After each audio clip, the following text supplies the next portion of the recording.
asking government.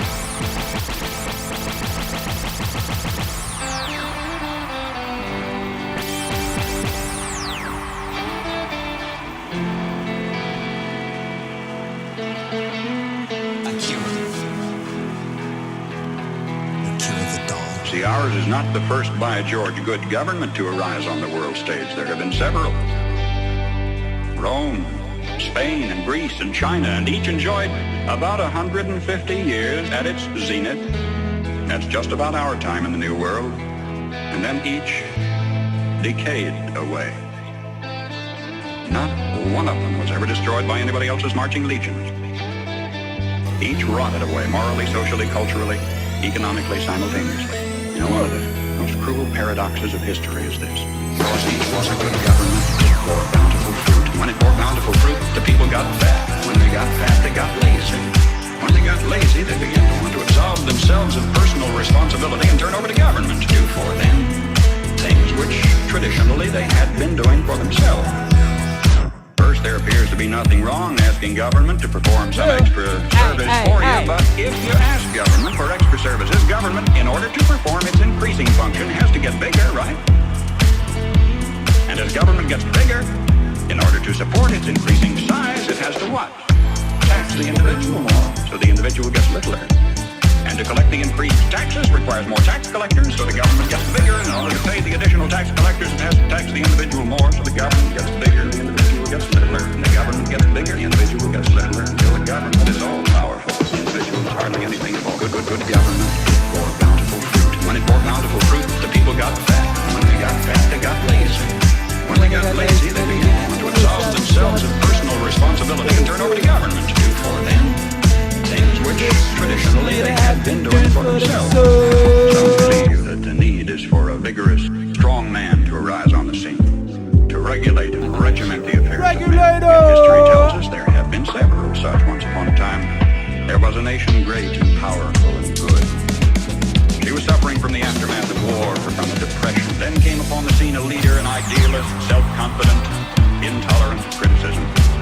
Wisely, he limited his early activities to combating the financial depression. Nobody could argue with that. But in a while, he began to regulate business and establish new rules to govern commerce and finance.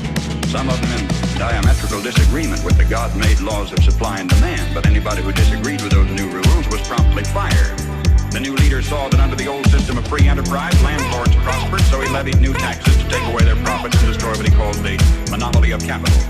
To please laborers, he controlled prices. To win the favor of the farmers, he gave them loans and subsidies. The national debt mounted alarmingly. Whenever anybody tried to tell him that governments, even as people, can go broke when they spend beyond their income, he said they just didn't understand deficit finance. What do you say? Did he build on rock or on sand? I say on sand.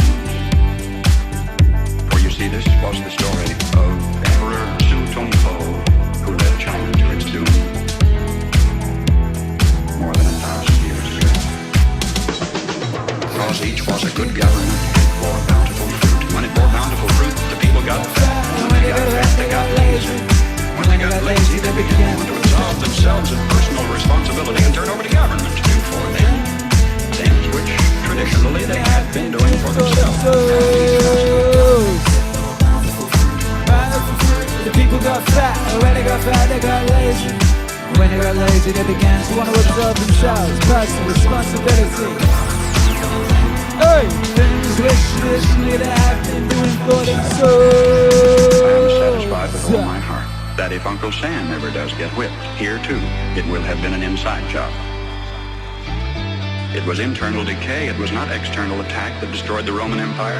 Starting about 146 BC, internal conditions in Rome were characterized by a welter of class wars and conflicts, street brawls, corrupt governors, lack of personal integrity and moral responsibility. Street brawls, corrupt governors, lack of personal integrity and moral responsibility.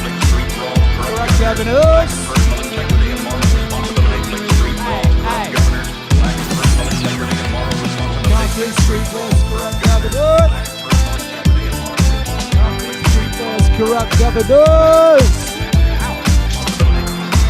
Corrupt governors!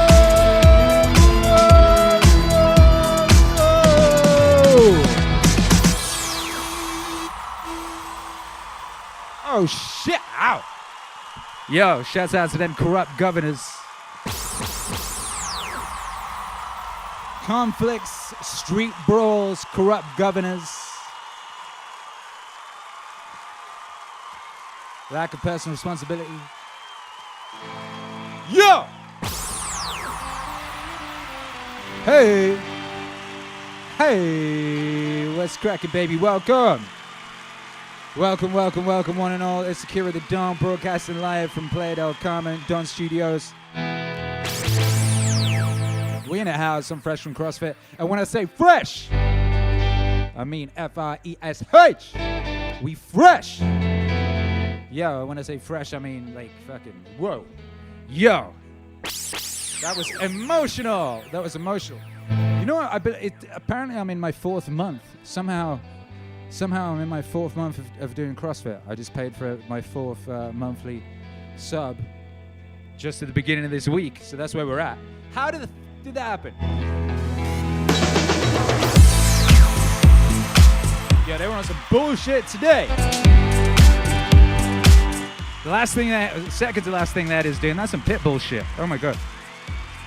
You got your dumbbell, yeah? You go, oh, I can barely do it now. You go down in the squat, you bang that thing up in the air, right? You do that 10 times one side, 10 times on the other. Then you go down on your hands and knees, and then you crawl backwards up a wall and do a fucking handstand. Then come back down again into a burpee. You do that 3 times. Then you do 9 of them. 3 times. 8 of them. 8, 7, 6, 5, 4. All that shit. Yo, that shit had me emotional.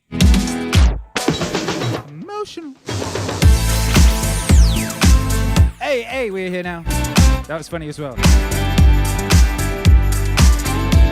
I had it all fucked up. I was sharing a bit of a wall with this girl, and she was giving it all this like, oh fuck, I'm not gonna be able to do this, da da da da da type thing.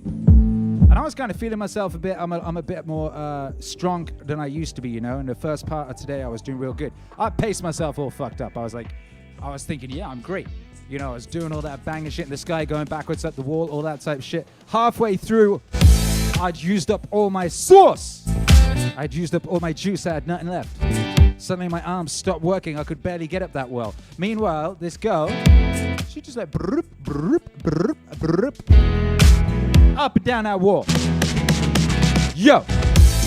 Warren Michael Lee says, has he done a Paul Harvey mix yet?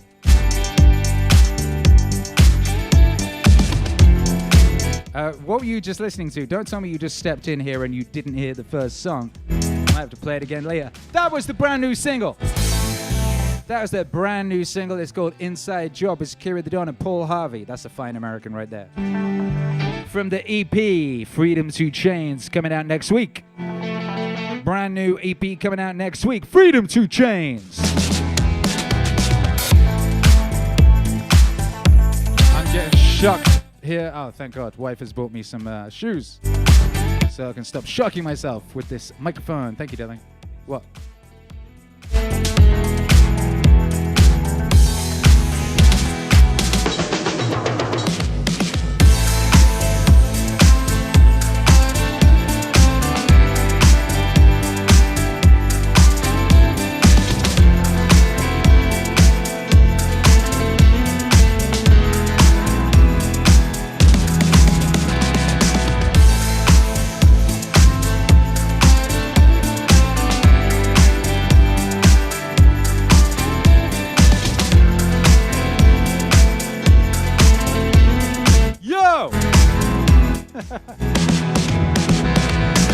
Who's in the house?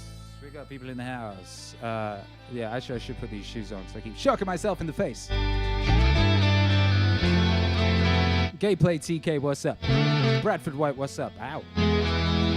Much love to the Don and family, Alex and us Mazers. Matthew Lally, first of his name, 17th of his name, says Arachno Wave, Anarcho Wave, Anarcho Wave. There you go.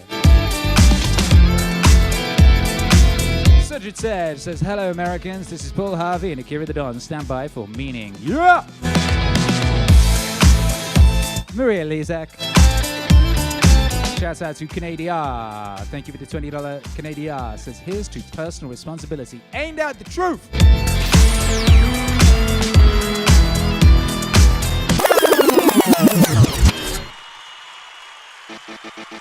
Fuck it, I'm gonna play it again.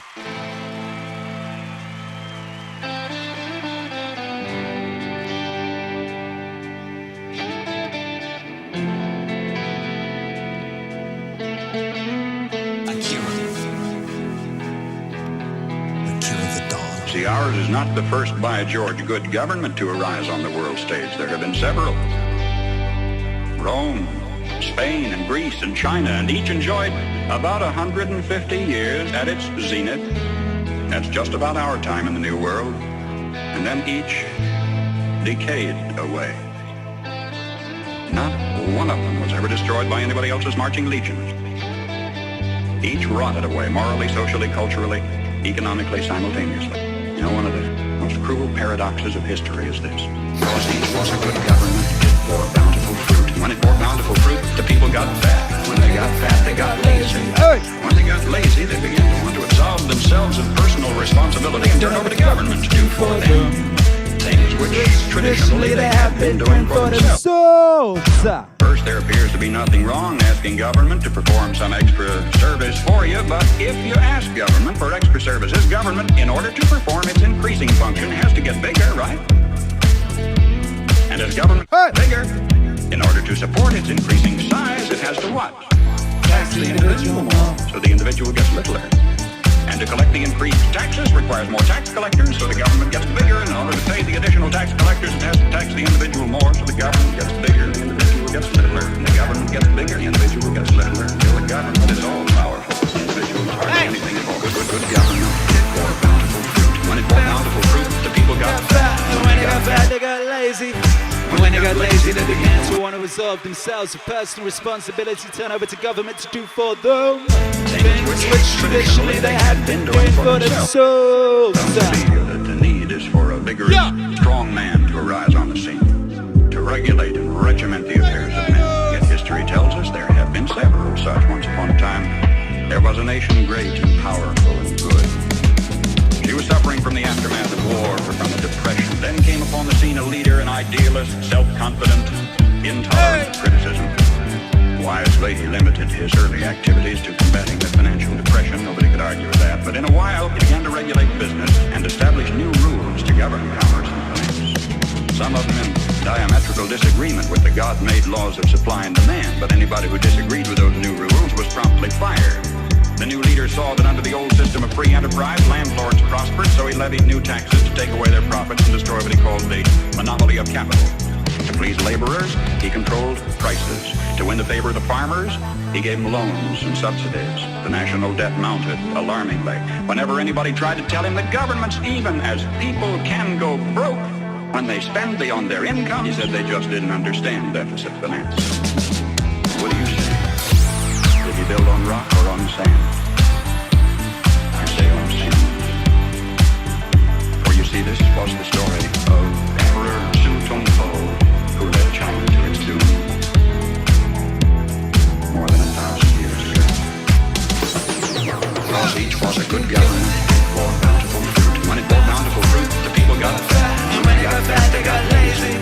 When they got lazy, they began to absolve themselves of personal responsibility and turn over to government to do for them things which traditionally they have been doing for themselves.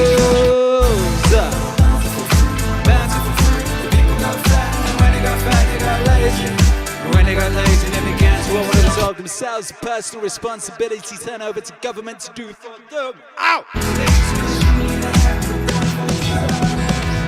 I am satisfied with all my heart that if Uncle Sam ever does get whipped, here too, it will have been an inside job.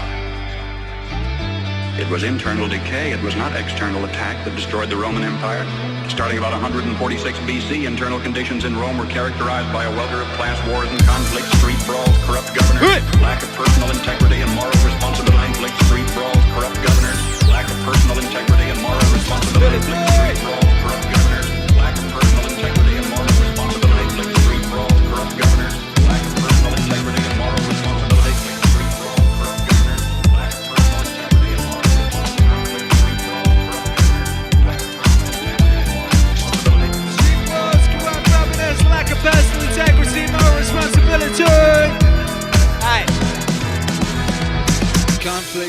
laws, corrupt governors, lack of personal integrity and moral responsibility. Oh, well.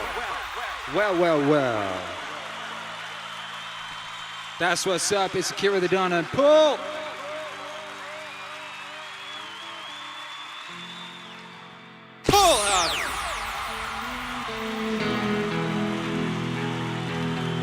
The song is called Inside Job. It's out on all streaming platforms now.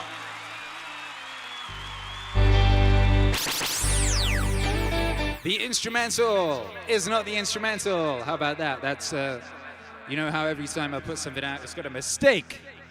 Every time I put something out, it's got a mistake in it because, you know, I'm basically running a label pretty much on my own. And, you know, mistakes happen. Mistakes happen when you're putting out music every single week and you keep moving like a shark. That's the price you pay for hyperproductivity. So yeah, the instrumental is not in fact an instrumental. That will be fixed probably by Monday. Here's the instrumental now.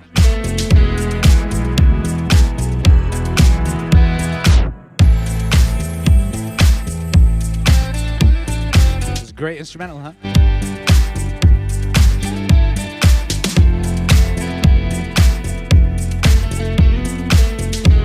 I was like, what if Daft Punk produced Enrico Morricone? Moran Alex says, Paul Harvey is amazing. Remember my dad having him on the radio on road trips. If I were the devil, so prevalent today. God bless everyone. God bless you, Moran Alec. What up, Almost Daily Science says, amazing single piece. Comes through with the $5 super chat. Thank you. Thank you very much. You're gonna love the EP. You're gonna love the EP. Oh yeah. Warren Michael Lee, thank you for the $4.99. God bless you. Matthew Lally with the $50 big boy super chat. God bless you. Says Akira is making the soundtrack to the rise of the sovereign individual. And it's true, I am. What makes me laugh is like once in a blue moon, I'll get a message from someone pissed off with me, like an old school fan, and they'll be angry because someone like the other week was all upset that I was on Fox. They were talking about me on Fox, you know? In one of my earlier records, I'd been saying something about, you know, people lying up on Fox News or something. I thought it was funny that some of these people, they don't seem to realize I haven't fucking changed. My message has not changed. My first album was literally about the importance, necessity, and right of the individual. It was held together with samples from The Flipping Prisoner. My first album, that's what it was about. You know what I mean? I ain't changed. There's a song on this forthcoming EP. It's called The World Has Gone in Circles. That should explain some of that. That should explain some of that stuff. Hey!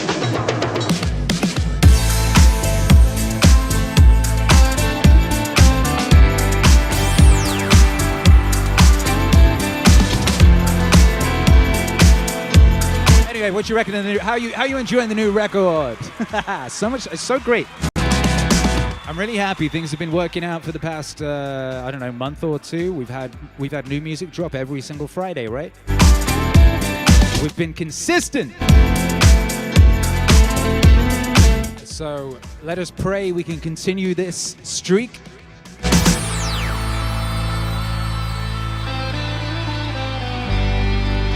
I'm gonna play you some new music tonight. What's up, John Casimir? Says, I was so proud of you on Fox. I was delighted. Thank you. Make friends with people who want the best for you. You know, if people are happy for you when you do stuff like that, that's your real people, right? How could you be pissed off about something like that? How could you hate on something like that? And how could you hate on the people involved in that? I saw a couple people hating on Gutfeld. How could you hate on Gutfeld? If you love Meaningwave and believe in Meaningwave, And that man presented Meaningwave to his millions and millions of watchers and listeners. How could you hate on that man? That man has done more in the name of Meaningwave than a lot of people.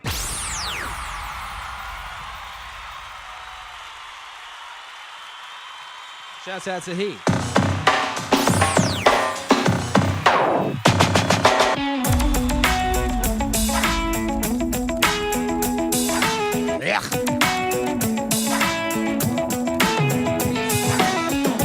No more parties on YouTube.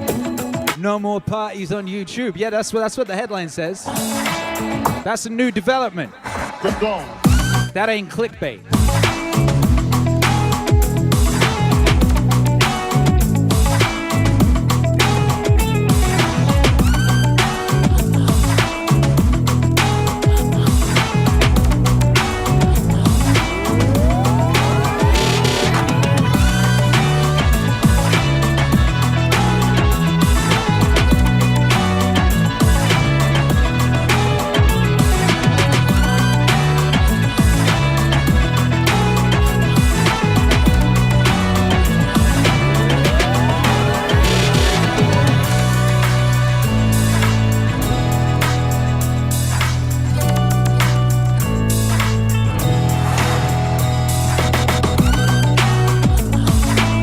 Yeah, okay, so here's what's up.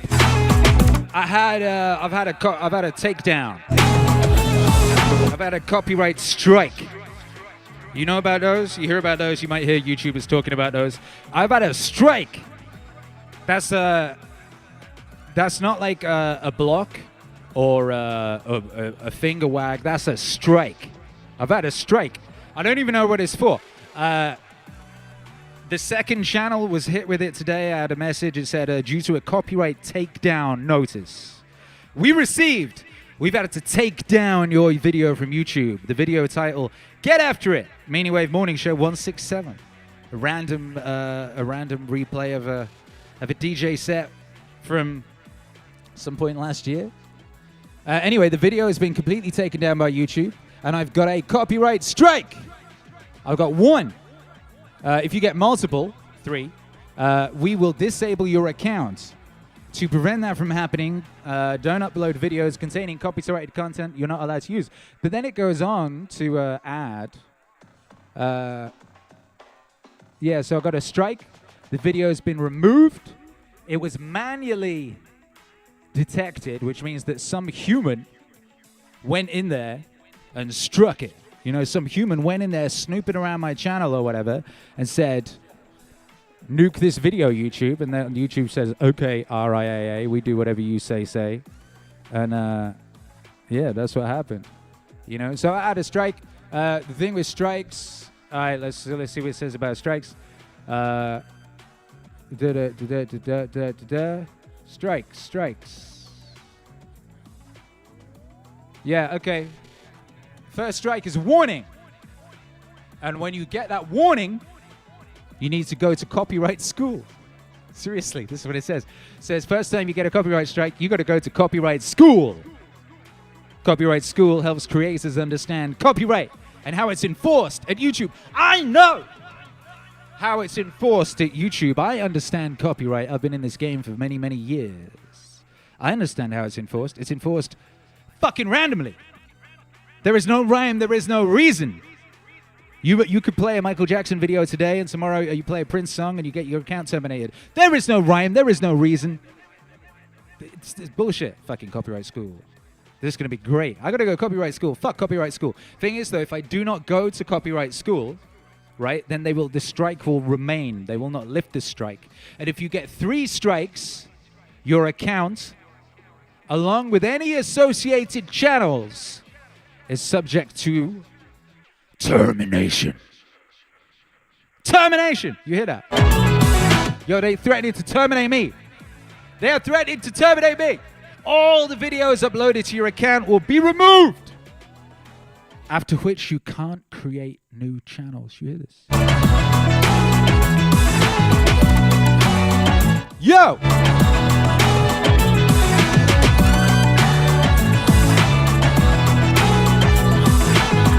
All fun and games. Remember all those lovely yeet streams? Come on, we say, come on. Come at me, bro. Ha ha ha ha ha. Well, finally they came at us. And here's the thing. There is nothing. So you see, they said all it takes is 3 strikes and you're fucked. There is nothing stopping them going, right, you've got 3 copyrighted songs on one of your millions of DJ sets. Goodbye!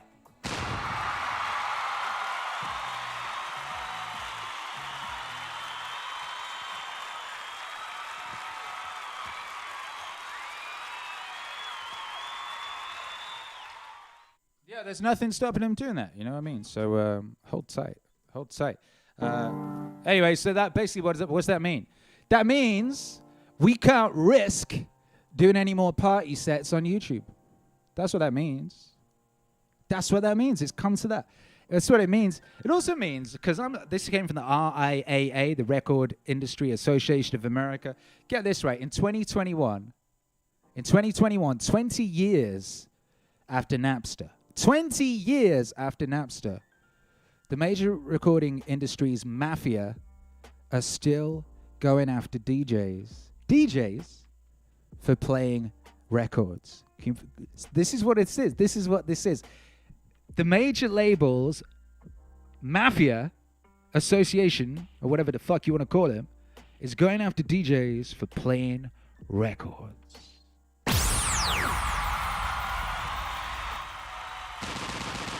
Yo! Can you believe that shit? Can you fucking believe that shit? I was, you know what I mean? People talk about, I was in the culture wars of 2016 or whatever. I was in the fucking Napster wars. I was in the Napster wars. I was around. I was outside then. I've been outside a long time, you know what I mean? I've been outside a long time. I was outside in 99. I was outside when it took 3 days to download an Eminem song. All right? And I am fucking shocked that 20 years later, the major labels are fucking literally going after DJs for playing songs in their DJ sets. That's fucking crazy. Anyway, fuck that. Here's the thing. I don't know if you all have noticed, but for like the past 5 weeks, we've only played MEANINGWAVE on here anyway. You know what I mean? That's what we've done. So shit, yeah, so fuck the RIAA. Fuck every major record label. Fuck anyone who defends them and stands up for them and supports them and all that, you know. And long live the underground. Vive MEANINGWAVE! Vive le MEANINGWAVE! Vive le MEANINGWAVE! Whichever one it is, that's what's up. Here's the thing, I don't fucking need the major recording system for anything at this point. I set up my own music industry a long time ago. I've been having nothing to do with them apart from I like music that is released by some of these fucking dickheads, and I like introducing music to people, and I like playing music to people. You know what I mean? Isn't that crazy? Imagine that. But these motherfuckers making it like just that difficult to play music. So fuck them. As it is, I got a lot of my own music. I could play a DJ set for 2 days and never play anyone else's music. I could play a DJ set for more than that, I think, actually. That's just MEANINGWAVE. Vocal. That's vocal MEANINGWAVE. I could play vocal MEANINGWAVE for fucking days and never repeat a song. All right, so yeah, whatever. It's very strange. Sice, what's up? Says reporting in Wave Lord Shoot. And just join the channel. Hey, congratulations. It's the Data Science is in the building. Just dropped that Viveki John podcast. It says Steal the Culture. Released an interview with Viveki John. Thank you, Akira The Don, for introducing me to him. That was an interview that took me leaps beyond my comfort zone. Yeah. Yo, if you ever happen to have a conversation with Viveki John, it's a delightful thing. You gotta it does. You gotta pay attention. It keeps you real sharp. It's like, I don't know if you've ever learned a new language and you try and converse only in that language and you really got to pay attention and all that. It's a bit like that. Bit like that. That was like me. That was like me for the first 5 minutes of CrossFit today. I attempted to only communicate in Spanish and I managed to pull it off for about 5 minutes. It was cool. I had a number of conversations. I realized my functional Spanish now, I'm at around 600 words. And I believe the average North American in their daily conversation uses 1,500. I think it was 1,500. So I'm not far off, like, conversational North American. And I keep still getting shocks.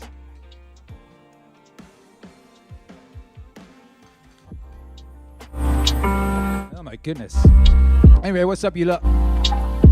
What's up, you lot? So yeah, we ain't gonna be doing any more parties in YouTube with other people's music. We'll be on here. We can play our music. You know what I mean? But I cannot risk.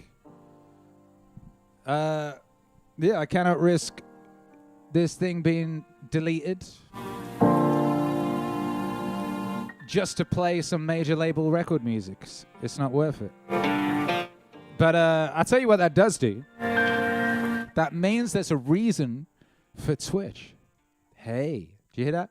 There's a reason for Twitch. Now, Twitch has got the same thing going on, but for whatever reason, they don't enforce it during live broadcasts on Twitch. They do enforce it during live broadcasts on YouTube, but not Twitch. So, if I ever want to play a party set again, right now, frankly, I don't ever want to fucking play a single song released by a major label.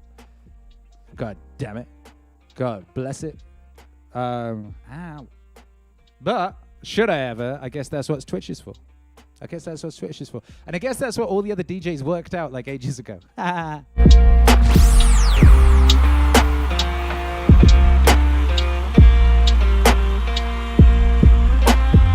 Yo, anyway.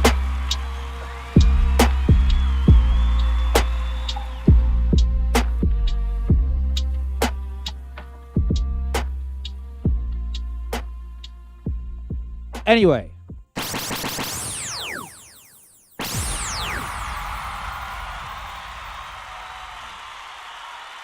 I asked you this last week, but let me ask you again. Does the microphone sound normal, or does it sound like two microphones at once? Boom shakalaka! He's on fire! I don't know. It sounds like two to me, but I don't know if there's something wrong with my system.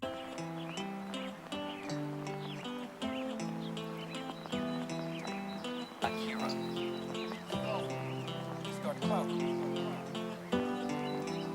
We're getting close to JBP Wave season. We're getting close to JBP Wave season. Can you feel it? What up, Jules Vaughn? You beautiful thing. Says, all we need is UATD.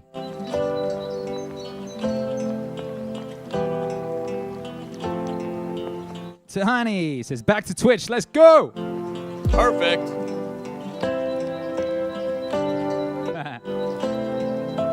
Brian Hawkins, thank you for the $25 super chat. Says, thank you for all the most excellent waves, frequencies, vibes, and all that you do for humanity. Hey, thank you. Thank you for being here. Tahani says, I hear one mic. Okay, that's good. Yeah. Oh, I know why it is. I've worked it out. No, I haven't. Still sounds weird. Oh, whatever. Life is a mystery. What's up, Vanessa? What up, Clark Watson says, are you being censored? Yo, they always fucking with me. It's the price of being useful. Almost Daily Science says, probably need to take down the old parties too. They should already be down. They should already be down. Gorlin Didier says, do it on Rumble.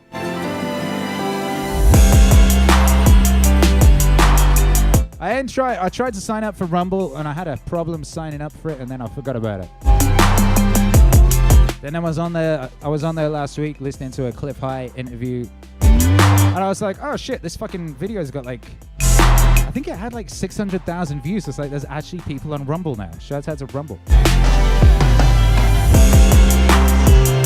I'm noticing view counts on Rumble and BitChute and shit like that is getting a lot higher recently on certain videos. It's a good sign.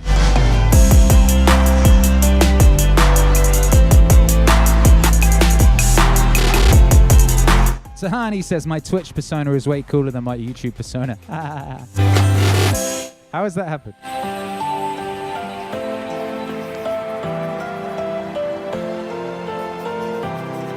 Everyone says the microphone sounds fine. Okay, great. It just sounds weird to me. I wonder why that is. I'll work it out. Don't worry. Tell the truth. Or at least don't lie. Kevin Little says kill the I'm still getting fucking electric shocks off this microphone.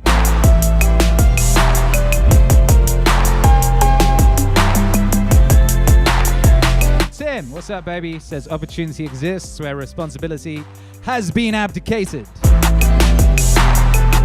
Yes.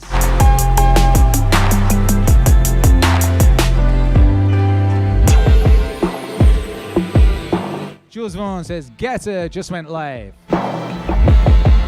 Isn't that like a gay prawn site? Or am I confusing that with something else? I don't know.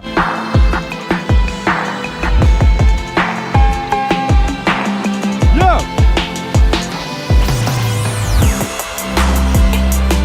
Anyway, enough of my problems. How are you? What's going on with you? It's 9/11. 9/11. 9/11. 9/11. 9/11. Fool Killer says the electricity wants to go home, Akira. I know I do. I know it does. I just wish it didn't think home was in my mouth.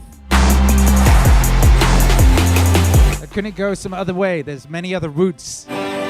Many other routes home. Don't go through my face. My lips are all tingly now. Where's the second says Getter is an EDM DJ, lol.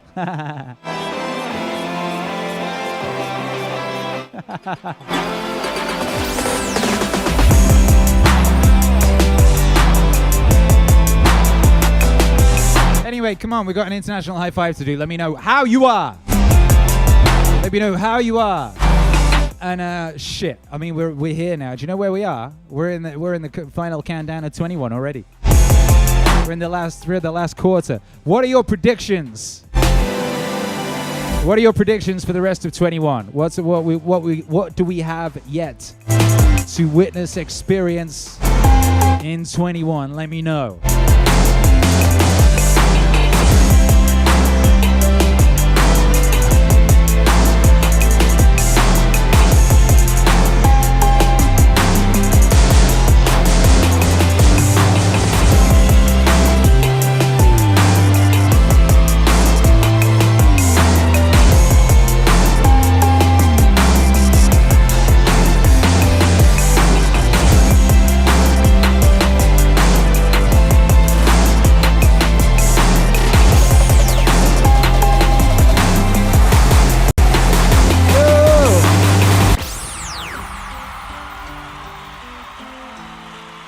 Oh my goodness. Harpreet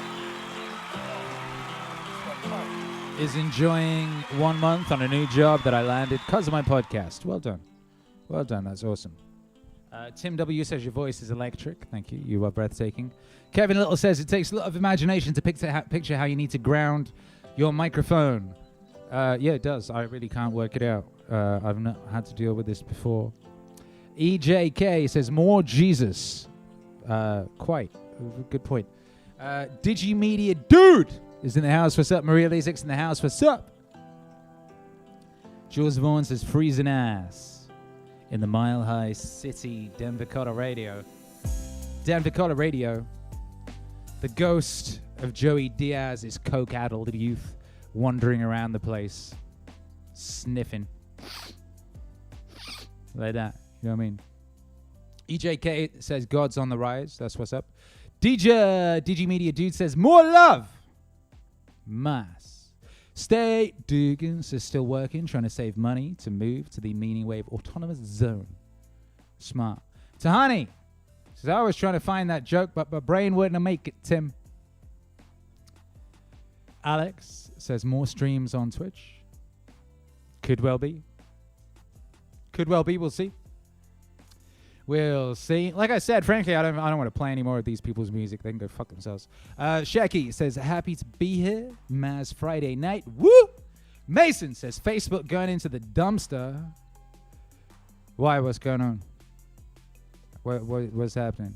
Facebook, it was down for what, like 12 hours this week? It was not long enough. Wasn't very long. There was some rumors going around that it was never coming back, that the code was fucked and all that. It was like, really? Dare to dream. Could that be true? No. No, it's not true. There's just another psyop going on. It's another fucking psyop.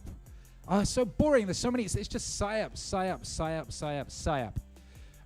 You know, I don't have a TV. I don't watch the news. I don't read newspapers. I pay just enough attention to certain meme accounts to know what's going on in the world.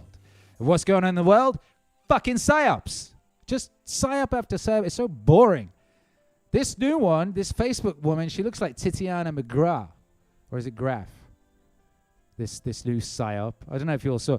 Like, her Twitter account is like 1 week old or some shit. It's fucking ridiculous. Like, hey, we're being nice to a whistleblower rather than trying to have them rot under the jail or fucking murdered like your boy Julian. You know, not all whistleblowers are equal. Some whistleblowers are beloved superstars. And it's like, yes, whistleblower, we definitely should censor the internet globally. That's a great idea. And you should be employed to do it. We need to globally censor the internet. Whistleblower? Yeah. That's... Oh, shut the fuck up. Oh, my Lord. My Lord. Do they think we're retarded? That's the question. Do they think we're retarded? And what's the answer? Yeah! Of course they do. And that will be their undoing. That will be their undoing because we are not. Apart from those of us that are. And shouts out to them. Digimedia Dude says, sup 303 represent. John McGarvey says, proof. Proof where it needed, which it isn't, because it does. The MEANINGWAVE exists. Exactly. Luke Cap says, we still have to experience Spider-Man No Way Home. Do we, though? Do we have to? We could always not.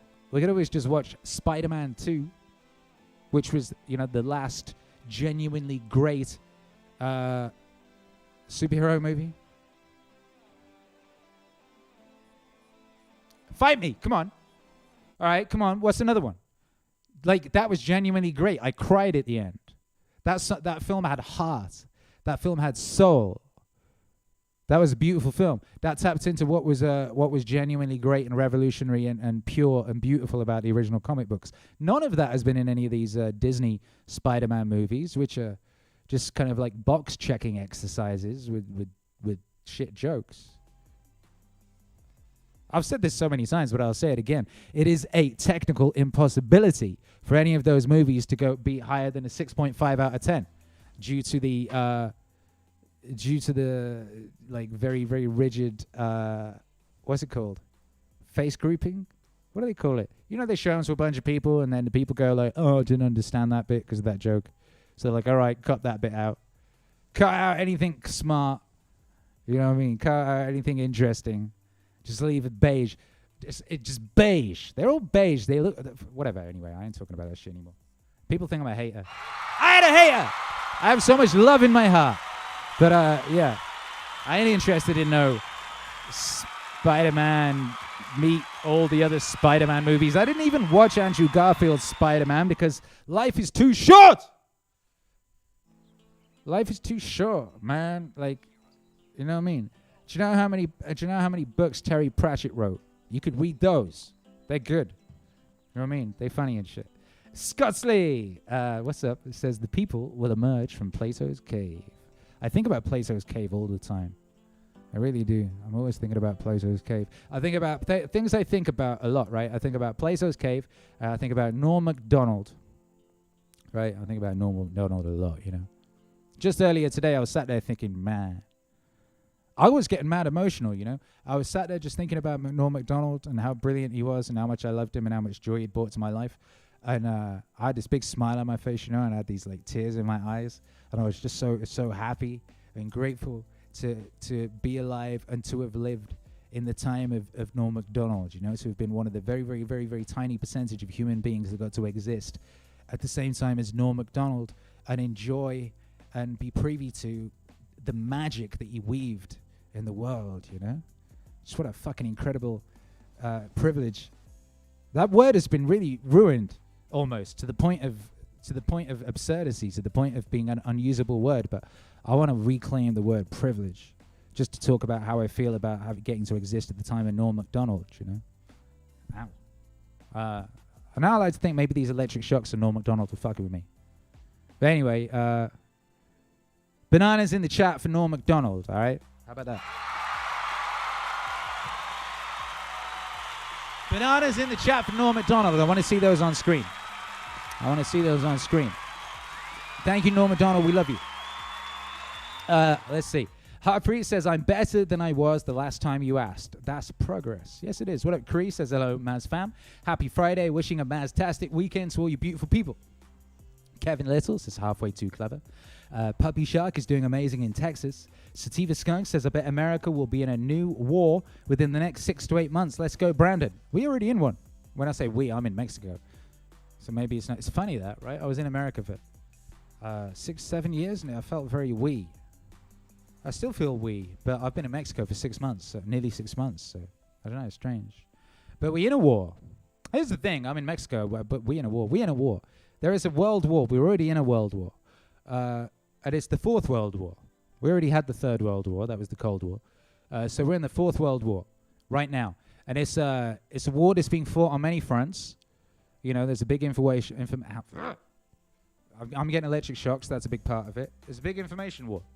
It's a big information war. You know, your boy Alexander Jones ain't never wrong. You know what I mean? He had 2 websites back in 99. One was called InfoWars. One was called Prison Planet. Yeah, that's called prescient. Now, D-Man says crypto mass adoption. Yes, good point, well made. You know what I mean? When I grew up in Wales, there was a lot of nettles. I don't know if you've ever came across a nettle, right? A nettle is a plant that wants to hurt you. All right, that's what it is. If you happen to brush against that plant, it will sting you and give you a rash. What's crazy, though, is that right next to the nettle grows another plant. And that plant is called the dock leaf. Dock leaf. Do you know why it's called a dock leaf? Because it is like a doctor. A leaf of a doctor. And if you crush that up, the juice of it, you put that on your nettle sting, it will heal it. It will fix it. It will go away. And all of life is just like that. All of life is just like that. Wherever there may be something that may be harmful to humans, right next to it is the cure. You know what I mean? That's how shit is, baby. All we got to do is pay attention. Everything we need is right here. Okay? Mason saying crypto goes mainstream. And Professor J. Volts Michael says, with that as an excuse. I don't know what that means. Mason says, Buddha becomes the most disliked president of all time. Which one, though? Like, there's so many. There's that clone one. There's the robot. There's the alien. So many. Kevin Little says, let's go, Brandon. I agree. Let's go, Brandon. Let's go, Brandon. Come on. Come on. Tahani says, going to experience the Squid Game Halloween costumes trend. Isn't it interesting that the Squid Game started trending the same week as that doctor lady did that, put that liquid under a microscope and a squid was in it and stood up, allegedly. Squids are trending. I think we spoke this. Pay attention to this stuff. You know what I mean? It's always on multiple levels of the reality that you see the same story being told. Kevin Little says, let's go, Brandon. Johnny C says, your Litany Against Fear should boom with Dune. Release approaching. Boom with Dune. And that's a good rhyme, isn't it? Kevin Little says, Brandon wave. Michael Anthony Carter says, I predict that I will dominate my interview next and become a full-time technical writer for a software development company in order to gain financial stability and pay for hobbies and listen to Akira.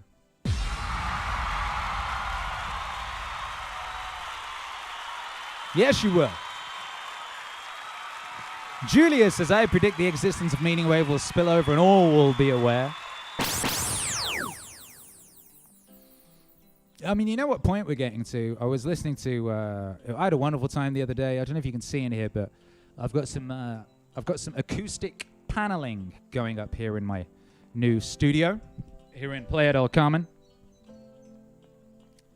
Here in Playa del Carmen, I've rented a whole little mini apartment to put a studio in, you know, and I've been treating it with acoustic treatment. So that took a couple hours to put that up, and I listened to a Jordan Peterson interview, a new one. And it was really nice listening to a Jordan Peterson interview, whilst not simultaneously editing it and turning it into a song and it being that. I was listening to it for pleasure, like when I very, very first did. Like the first time I did. Now, obviously, I can't not be hearing it and going, ooh, that would sound good, ooh, that would sound good, but because I was engaged in something else, I was like, okay, this is my task, and my ears are just going to listen to this man speak, and it was really, really wonderful experience. I really, really enjoyed it. And you know, he spoke about some interesting things and made some very interesting points. There's a reason I brought that up, but I've forgotten it now. Anyway, maybe it'll come back to me. But yeah, I enjoyed that. Emmett Lemon says, wow, I forgot Prison Planet. Never forget. Never forgetty. Kevin Little says, banana wave. We had a lot of bananas in the chat come through. Thank you for that. That's very nice. Shouts out all the bananas. Bananas for Norm MacDonald. The reason for the bananas for Norm MacDonald is Norm MacDonald said in his Twitter bio, it said, I like bananas, they're yellow. And if you know why he said that, you might just sob uncontrollably for the next 10 minutes. But I'm going to try and find that bit of audio and do something with it, because it's just so beautiful. Kevin Little says, aliens are the puppet masters behind the former VP. What about the current VP? What about the bug? What about the bug? Yeah. Fuck! Did you see that? Ha! Yo, reflex. Oh, I didn't kill it. There's a mosquito in here. The mosquitoes are back. I've been getting murked by mosquitoes this week. You know.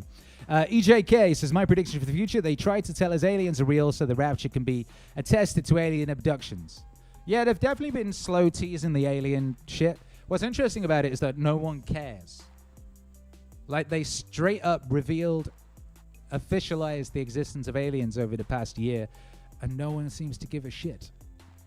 Now, whether that's because people just don't trust official sources anymore, so whatever they say, it doesn't really mean anything, or whether it's that people don't give a shit, I just don't know. Tahani says, reclaim the words. Yes, I'm all about reclaiming words, you know. Johnny C says, a big norm idea I love is to find life humorous to yourself, especially when people don't laugh at your jokes. I find that the very funniest in the world. It's my favorite thing. It's one of my favorite things. Brother Grimm says, lol to you guys. Sorry I missed the chats. I do need to chat earlier. What up, Brother Grimm? Normally, Brother Grimm appears right at the end and says, plus, can you play this record last? Usually just as I've already started playing the last record. Brother Grimm is very intuitive in that manner. Kevin Little says, banana wave. Michael Anthony Carter says, there's a war going on in the battlefield of the mind and the price is the soul.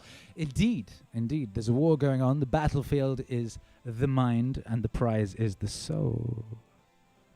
The prize is the soul. I don't know if have you heard, oh God, what was that other Prince song I was listening to the other day? Prince was an interesting fellow, you know. Prince was privy to a lot of things. Prince was privy to all sorts of plots and schemes. Prince was one of these guys who knew which way the wind was blowing. You don't need a weatherman. You don't need a weatherman to know which way the wind blows. You know. Yeah, there's a Prince song. I'd play it, but, you know, I'd get my channel fucking deleted. You know, but it's called New World. And as in Brave New World, you know. Chorus goes, when the lines blur, every boy and girl. How are we going to make it in this brave new world? When you want to find some isolation, but the tracker you got from vaccination keeps playing. Keeps playing, you'll never walk alone. Over and over. They're always listening, especially on the phone. Like, bloody hell, Prince. Anyway, he's got the answer. He says, how are we going to make it in this brave new world? Love for one another. Love for one another. New world. So that's Prince's solution. Love for one another. And I can't think of a better one. Actually. Can't think of a better one. Anyway, Pokemon says, I'm completely immune to nettles. Not sure why. It's weird. Brian Scott says, they don't silence crazy people. They silence truth. Jules Vaughan says, genius. I'm quite behind on chat, so I might have to skip ahead. Lots of people saying, let's go, Brandon. You know, let's go, Brandon is a nice thing. Robert Candelia says, Sadhguru, friends, Sadhguru.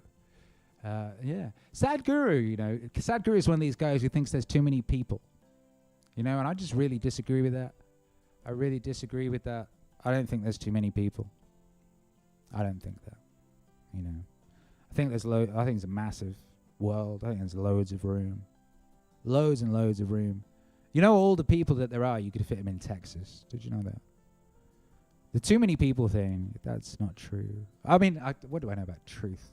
I'm just a humble beat gardener. You know me. Akira the Don, humble beat gardener. But I don't think there's too many people. I think you're all great. I think you're all wonderful. And I think that you're all necessary, and that's why you're here, and you wouldn't be here otherwise. You know?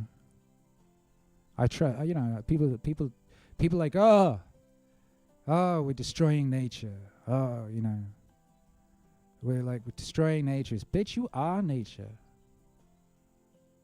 Bitch, you are nature. Nature can't destroy nature. Just like you can't bite your own teeth. Just like, you know, like people that, this is why the mind can't understand the mind. Expecting the mind to understand the mind is like expecting teeth to be able to bite themselves. You are nature. You can't destroy nature. You know, either you trust nature or you don't. But I think each and every one of you is wonderful and useful and here for a purpose. I think you've got something to do. You know, I don't think getting rid of loads of you would be smart at all. I don't think organizing things so that you had less children would be smart at all. I think you should have more children.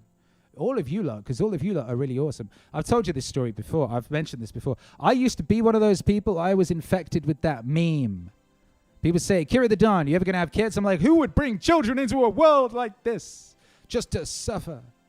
I said something like that. Someone wrote me an email. They said, Akira the Don, if the good people don't, you know, they're like, I think you're great. I think you're doing good in the world. And if the good people don't have children, and the only people who have children are like, you know, the morons or whatever, then we're in trouble. It's like, oh, shit, that's a fucking good point. You know what I mean? And you guys, you're all wonderful, you know? So if you can, I would say have, like, as many kids as you can. If you can. Have as many as you can, you know what I mean? Don't listen to these people. Don't listen to Sadhguru. Apart from when he's saying smart stuff.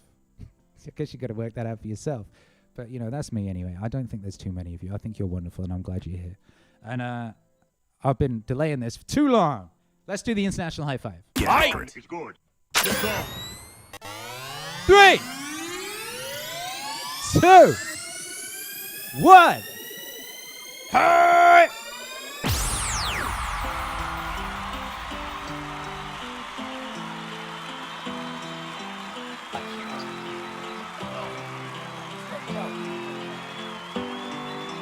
Tell the truth. Or at least don't lie. Hey!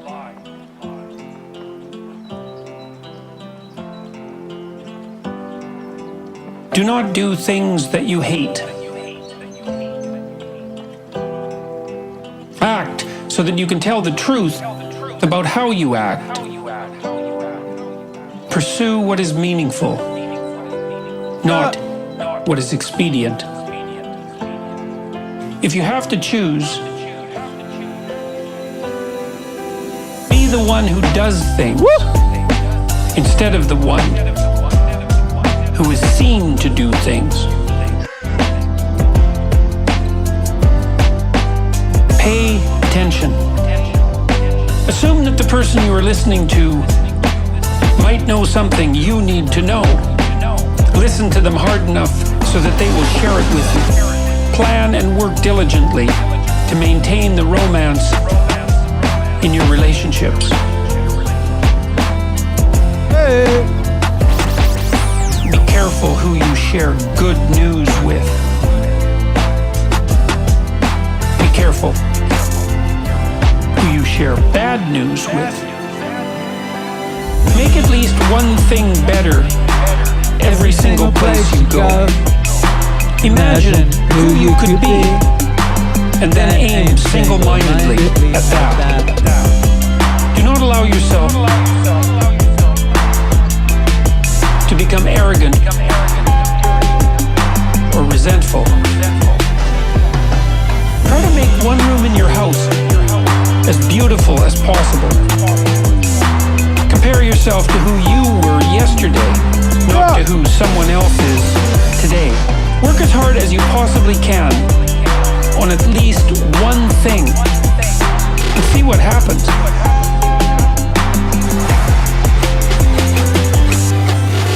If old memories still make you cry, write them down carefully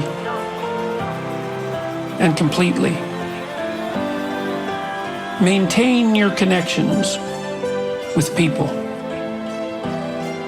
Do not carelessly denigrate social institutions or artistic achievement. Treat yourself as if you were someone that you are responsible for helping. Hey. Ask someone to do you a small favor so that he or she can ask you to do one For them. Make friends with people who want the best for you. Do not try to rescue someone who does not want to be rescued. Don't save her. Be very careful She don't want to be saved. about rescuing someone who does.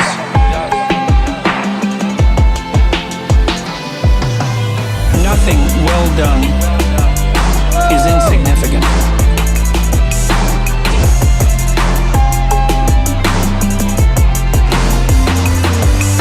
Set your house in perfect order before you criticize the world. Dress like the person you want to be. Be precise in your speech. Stand up straight. Stand up straight. With your shoulders back. Don't avoid something frightening if it stands in your way, but don't do unnecessarily dangerous things. Do not let your children do anything that makes you dislike them. Do not transform your wife into a maid. Do not hide unwanted things. Hey. Fuck. Notice that opportunity lurks where responsibility has been abdicated. Read something written by someone great. Pet a cat when you encounter one on the street. Do not bother children when they are skateboarding. Hey. Don't let bullies get away with it. Write a letter to the government. Yeah. You see something that needs fixing and propose a solution. Remember that what you do not yet know is more important than what you already know. Be grateful.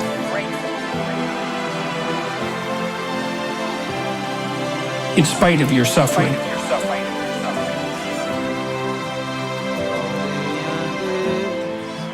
Carry the news. So the young dudes carry the news. I'll see you when you get there. If you ever get there.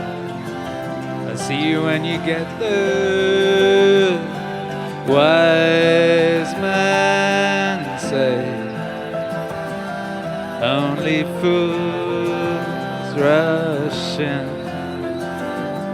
but I can't help falling in love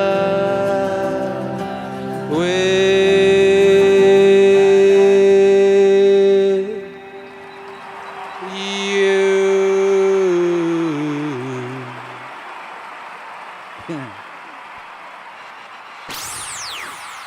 JBP Wave season's coming, baby. Are you ready?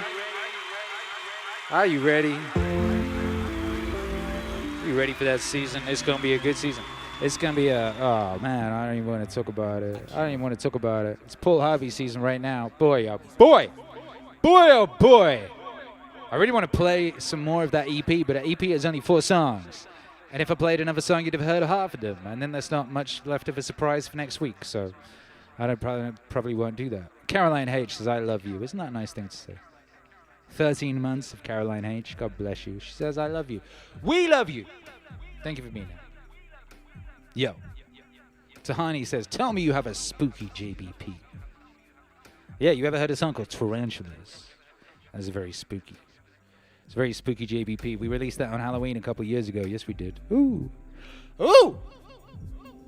I saw someone in the chat earlier. Who was it? I saw someone say, have you heard the new Riff Raff?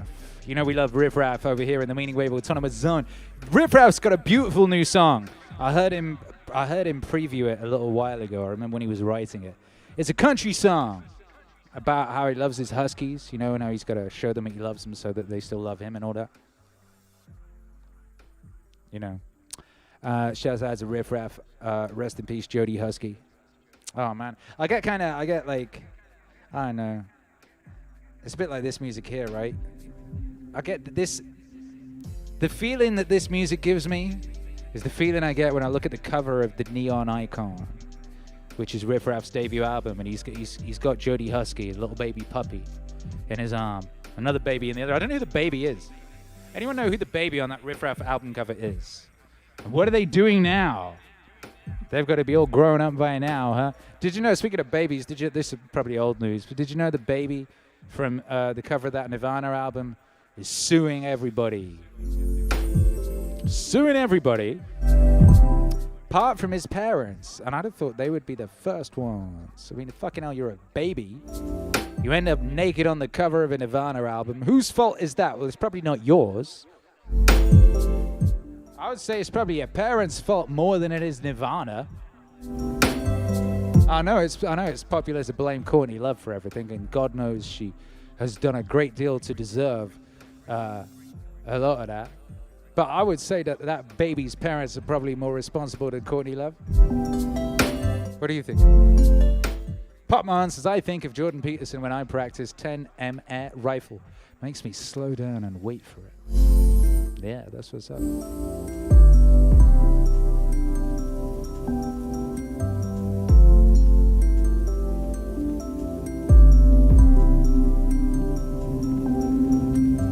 Hey!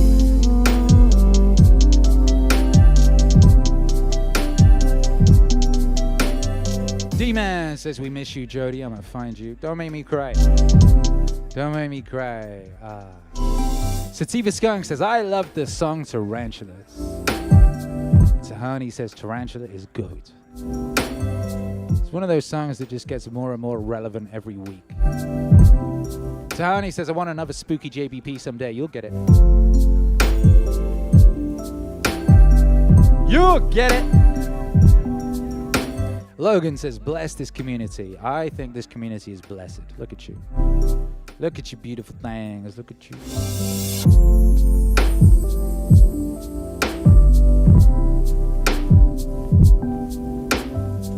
Morgan says, do we have any more Manly P. Hall in the foreseeable future?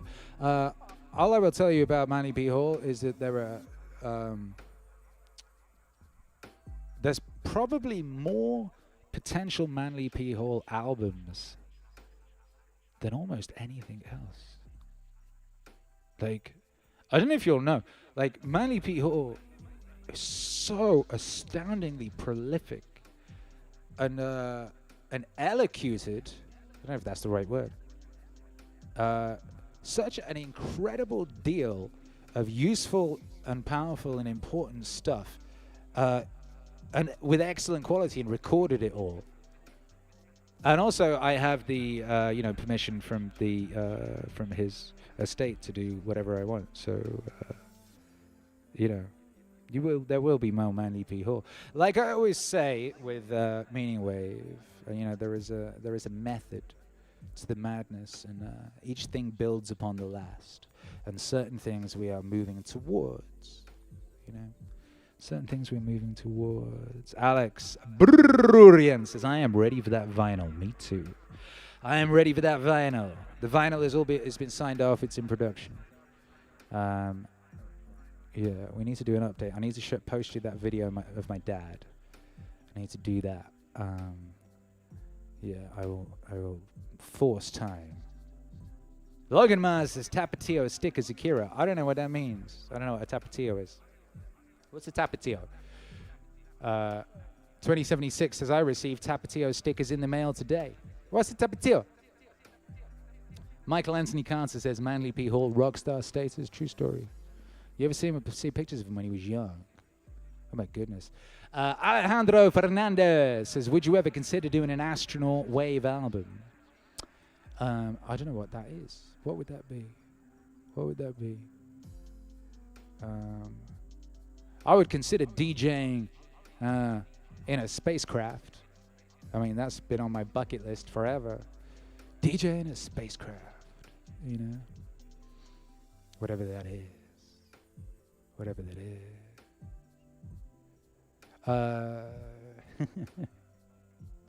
What up, Multiverse Media Space?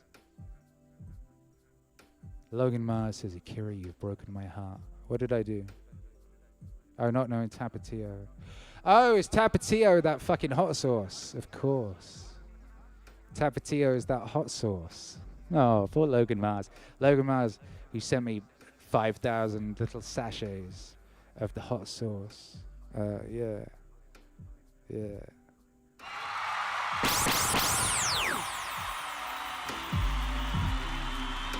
I've only got so much room in my brain. I don't know about you lot. Some people seem to have unlimited room in their brains. I seem to find whenever I put a new thing in it, it pushes another thing out. Or at least pushes a thing sort of down. Or to the back or some shit like that, That's what I think happens. And I've been sticking all these Spanish words in my head over the past few months, And I think that's been pushing other stuff out, because I've forgotten loads of stuff. Really? I don't know if anyone else has that. Maybe it's just me. D-Man says, Elon Musk album. What does that mean? You want another Elon Musk album? You've got an Elon Musk album. Mason says, receiving those vinyls is going to be special. Yeah, flipping is. Yeah, flipping is.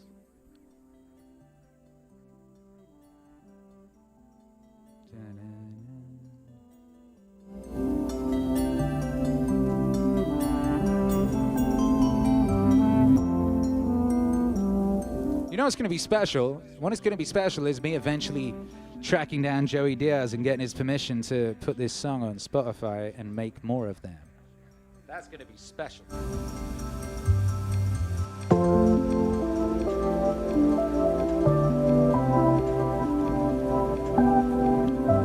Akira The Don. He's got clout.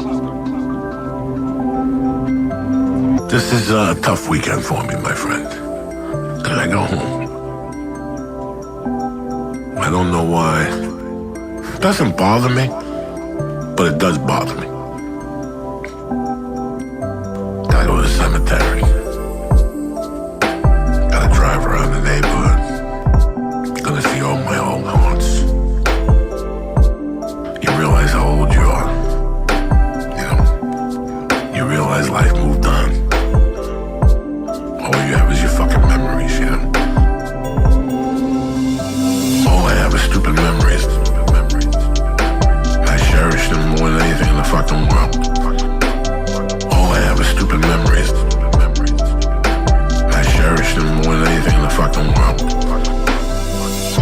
drive on 76th Street and I'm parked in that light. I'm gonna make a left at the Lex light on 77th to go to Luke's house. And I look over my right shoulder and I don't see Ashways there. It just does something to me. You know, it just fucking does something to me. I don't break down. I don't need to go to a therapist. But it kicks you in the stomach. It kicks your youth in the stomach. Kicks who you were as a child in the stomach. I didn't know anything as a kid. I just always thought Ashways would be there. See what I'm saying? We all have our own Ashways. We all have memories of that fucking childhood deli or pizza place or Chinese place or whatever the fuck that you were in there and you tortured the people and they gave you credit and one day you swallowed a fucking roach in there by mistake and they didn't tell nobody. They gave you free food for the rest of your life. I'll say that name for the rest of my life. Ashways, you know. All I have is stupid memories. I cherish them more than anything in the fucking world. All I have is stupid memories. I cherish them more than anything in the fucking world. But tomorrow I get to go home and I'll drive by at night and I just shake my head. You know, I always go down by my mother's bar and make a left on Bergenland Avenue and I see what that's like now. And that's completely different. Then I hook a left on New York Avenue and I shoot all the way up to like fucking 48th and I cut all over to fucking Hudson Avenue. And I go all the way to 60th and I make a fucking left down to Kennedy Boulevard and I hit Veneris. And I see what it looks like at night. Then I make a fucking right up. I got the same route every time though. Because that's the route I had as a child. I don't know. And that's it. I don't get out. I don't breathe the air. I just take that one ride to see what happened. Just kick me in the stomach. Just to shoot whatever dreams I had down. That I was like, I would go back to Jersey and it's gonna be the same, you know? All I have is stupid memories. I cherish them more than anything in the fucking world. All I have is stupid memories. I cherish them more than anything in the fucking world. All I have is stupid memories. I cherish them more than anything in the fucking world. All I have is stupid memories. I cherish them more than anything in the fucking world. I went down there when I was with my daughter last year. I took her down there and I walked around with them. I took them to the fucking park I played at. I had a great time with them. I didn't break down physically or mentally enough. I thought I would, Lee. See, right now, sometimes I think, oh my God, this is gonna be hard on me. It ain't shit. It ain't shit. I breeze right fucking through it. You know, I thought when I would walk into the high school a few years ago, I would have a nervous breakdown. None of that shit happened. None of that shit happened. I don't know how I dealt with it, Lee. Over the years, doing all that coke and sitting there alone like a fucking loser and writing about my past, all that shit fucking cleared the air in my mind. I don't know how. I don't know how. When I walk on the streets a little bit sometimes, I go, wow, I remember walking on the street after I did this, or I remember walking on the street after I did that. 30 years ago, I was getting chased in that fucking parking lot. Chased.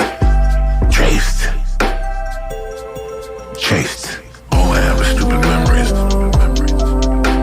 I cherish them more than anything in the fucking world. All I have is stupid memories. I cherish them more than anything in the fucking world. All I have is stupid memories. I cherish them more than anything in the fucking world. All I have is stupid memories. I cherish them more than anything in the fucking world. Now I pull up to my house. Cherish them more than anything in the fucking world. You know, I look at the baby, I look at my wife, and I go, what the fuck happened?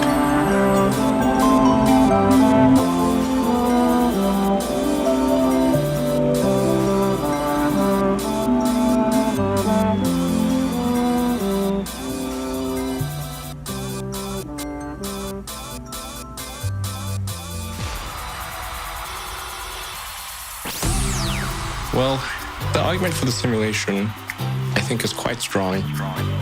Because if you assume any improvements at all over time, any improvement, 1%, 0.1%, just extend the time frame, make it 1,000 years, 1,000,000 years. The universe is 13.8 billion years old.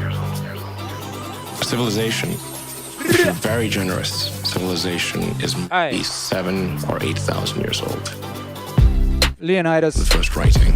What's up? There's nothing. Nothing. There's nothing. Nothing, Sagittarius. Such a beautiful stream and such a lovely chat tonight. Yes, it is. Thank you. And games will be indistinguishable from Joe Petrakovich. Thank you for the $10 super chat. Says joining late, but happy to see you in Meaningwave Autonomous Zone tonight. Happy to see you, baby. What's up? Anyway, I don't want to sound like things are too dark, because I think like you kind of have to be optimistic about the future. There's no point in being pessimistic. It's just too negative. It doesn't help. You know, I think you're... That's right. My theory is like you'd rather be optimistic. I'd rather be optimistic and wrong than pessimistic and right. Than pessimistic and right. Than pessimistic and right. I'd rather be optimistic and wrong than pessimistic and right. Than pessimistic and right. Than pessimistic and right.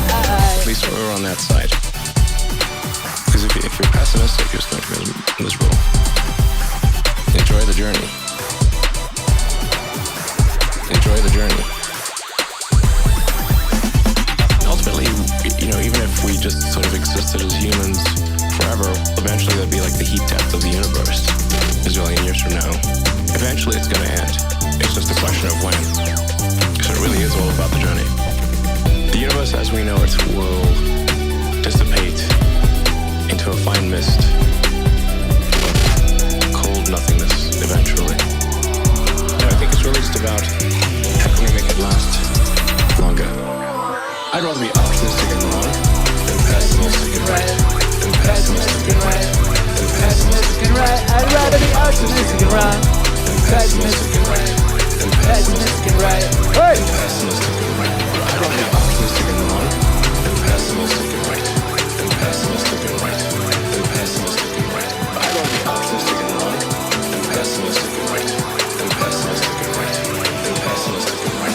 Now, the only time when the holy people had a ball was when, for example, the Islamic artists made arabesques and the Celtic artists made fantastically intricate lattices. Lattices? The margins of their gospels and missals.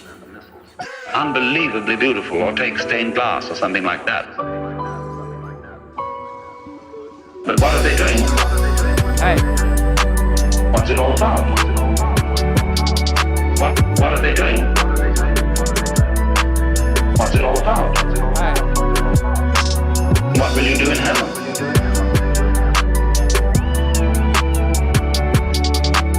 What will you do in heaven? See, it's like the musician. He likes to take a melody and he likes to put another melody that fits in with it. And another one that fits in with both. And then a fourth one. And arrange them together, and he invents an instrument like an organ that he plays with two hands. Then he adds foot pedals so that he can play with his 2 feet. And he gets this hand doing one rhythm, this doing another, this doing another, and this doing another. See, that makes it complicated. And so when drummers get together and somebody starts out with a certain rhythm, and then that rhythm has holes in it. In other words, it has certain silences, and the next drummer fills those silences in an interesting way. He comes and picks out a pattern. And what do you imagine DNA is? The basic form of biological existence.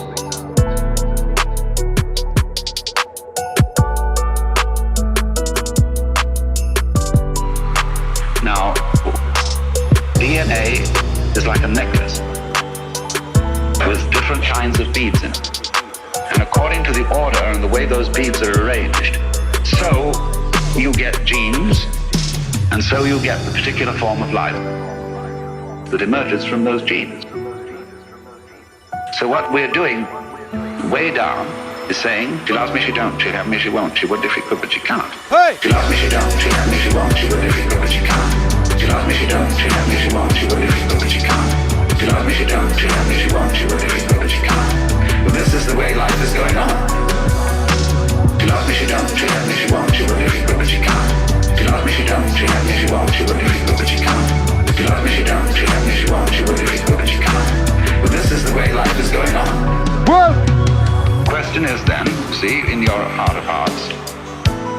You can take the attitude that all this is terrible, or that it's dreadfully serious. You see, you can play comedies, you can play tragedies, farces, histories and romances and all that kind of thing, and you can take these various attitudes to it. But if you are awakened, and as it were, you've been let into the secret, which is what we've been talking about, because the web is also the curtain, the veil which hides the face of God from the angels. See, there's always this veil. That's why we like the striptease. Because there's an implication that you should never give the show completely away. There always should be a little bit of the veil left, you see. There always is. There always is. Because even if you find the striptease artist gets completely naked, there's really something hidden. What's the motivation? What sort of a person is she? Would I really like to embrace her? Or would she have bad breath? You never really know. You never really get to the bottom. That's why everybody, all men, poets, say that women are basically mysterious. And they ought to be. So are men basically mysterious, from women's point of view. Although they play that they're not. See, this is the way it goes. Men are supposed to be very open. And they say, well, of a certain situation, this is the way it is. After all, it's perfectly rational. It's a matter of practical affairs. And women say, well, they say, I'm not quite as articulate as you are, but I know there's something you've left out, but I can't explain it. And by this means, everything is kept going. She loves me, she don't, she have me, she won't, she would if she could, but she can't. She loves me, she don't, she have me, she won't, she would if she could, but she can't. She loves me, she don't, she have me, she won't, she would if she could, but she can't. But this is the way life is going on. She loves me, she don't, she have me, she won't, she would if she could, but she can't. She loves me, she don't, she have me, she won't, she would if she could, but she can't. She loves me, she don't, she have me, she won't, she would if she could, but she can't. But this is the way life is going on. As a result comes all this. You see?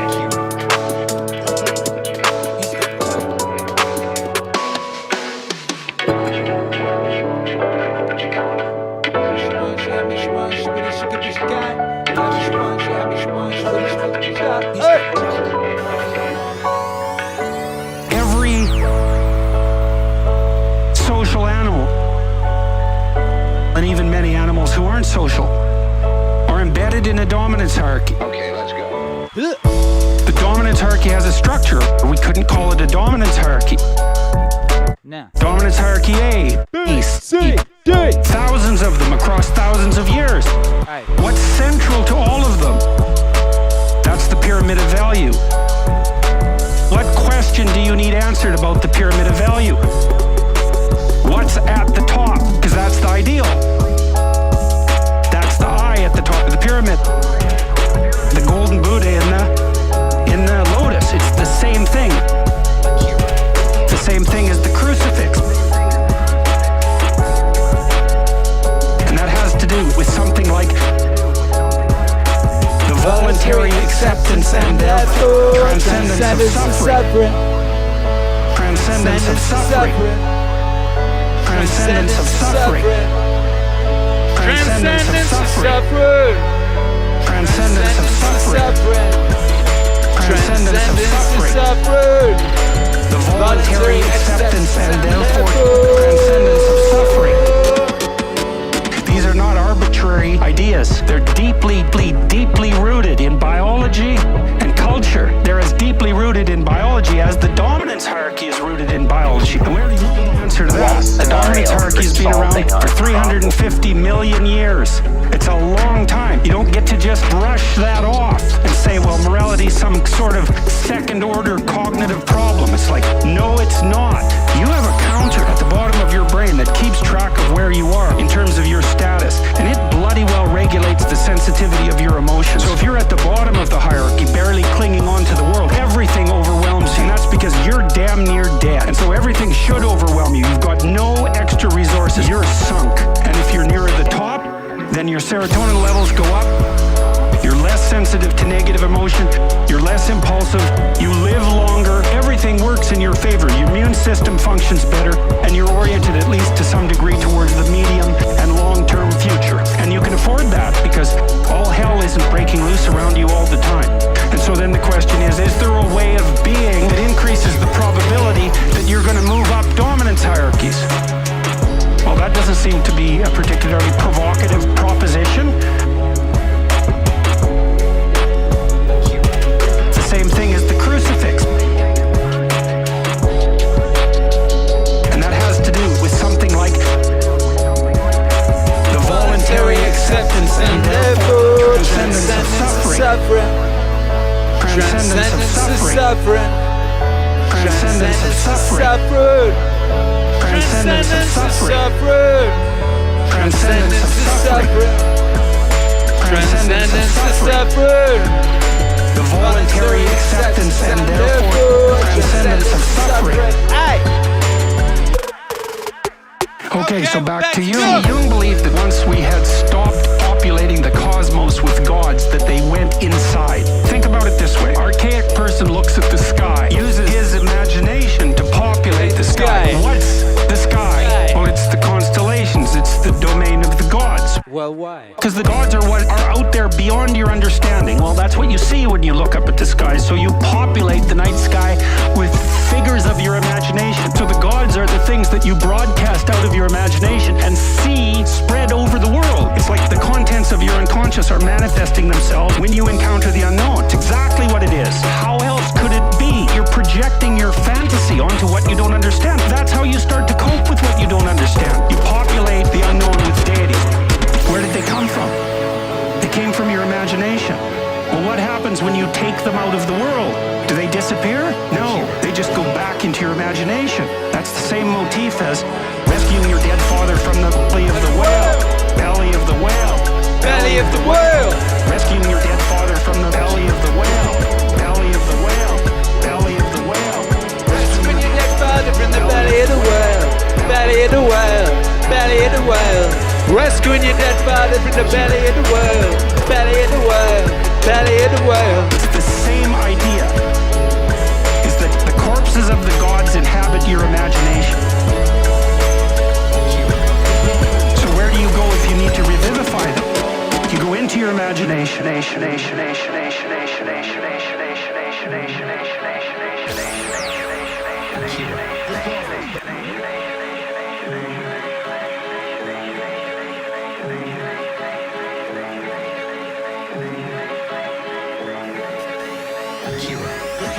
One scenario for solving our problem is a mass migration into the past. We literally dump this whole scene and go 100 million years into the past of the planet, then set up there in a confined zone. If it were only 10,000 years deep, it would never show in any fossil record. If we held ourselves to a 10,000 year wide window, that's such a brief period of time and so long ago that we would basically just appear to have disappeared.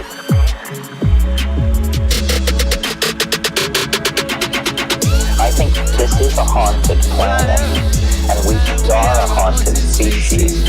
I think this is a haunted planet, and we are a haunted species. Every solid body in the solar system is heavily cratered. I think this is a haunted planet, and a haunted species. Some of these craters are planet smashers. There is considerable and ever-increasing evidence that the cosmic neighborhood is fairly unstable.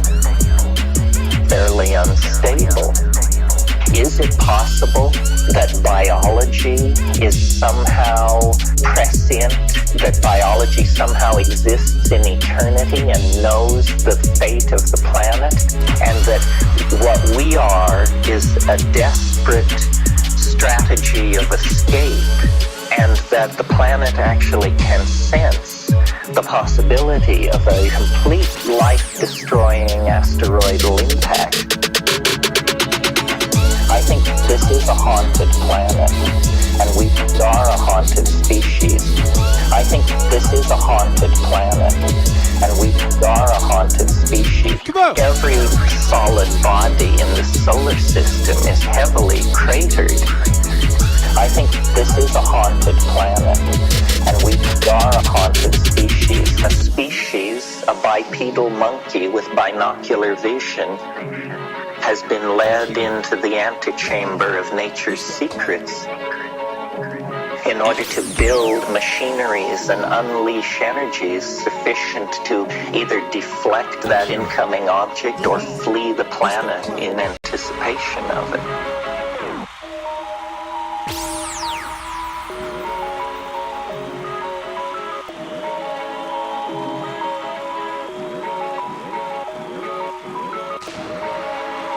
Shouts out to the artist of Data Science who asked for that, which was smart because I was literally just about to play that. Smart! Haunted Planet, Akira The Don, and Terence. Scenario. Terence. Our problem. McKenna. Shit. Bops on bops on bops. Akira The Don. Have you ever evaluated some of that? Oh, sure. Does that fit into your vision of the meaning wave vibes? What do you think? What do you think? What do you think? What do you think, my guy? 2076, 2076, 2076 up in this bird.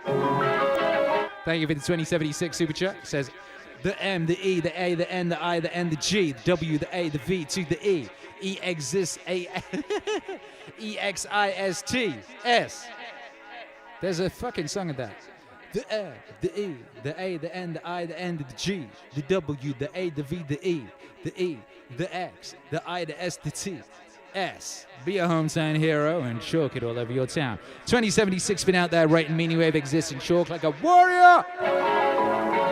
And we approve of these activities. Let the world know today Meaning Wave exists. Write it on a urinal.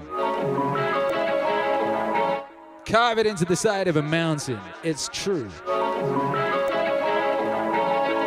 Akira.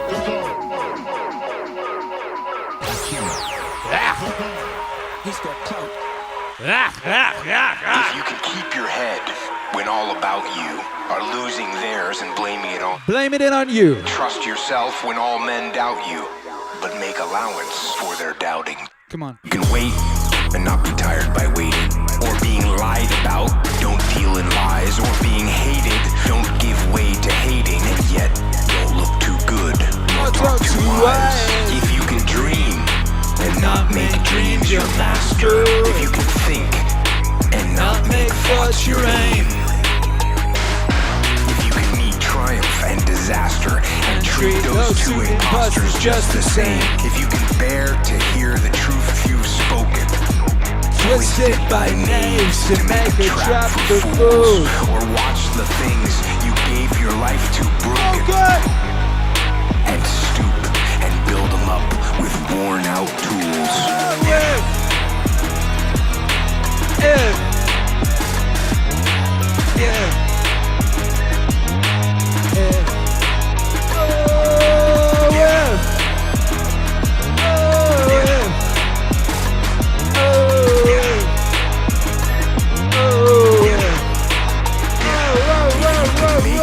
One heap of all your winnings and risk it on one turn of pitch and lose and start again at your beginnings and never breathe a word about your loss.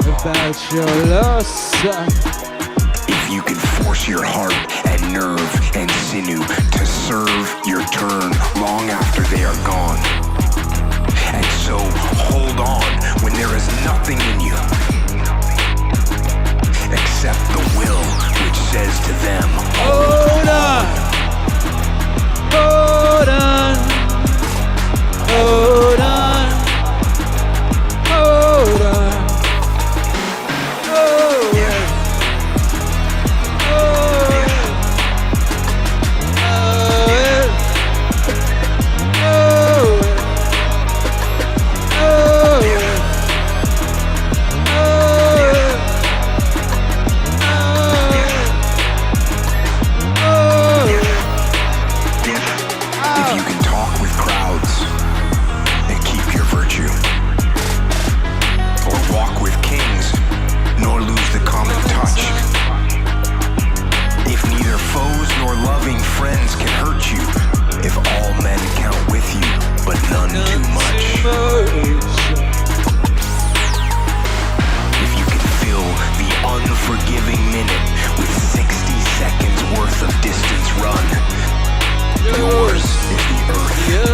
everything is in it, And which is more.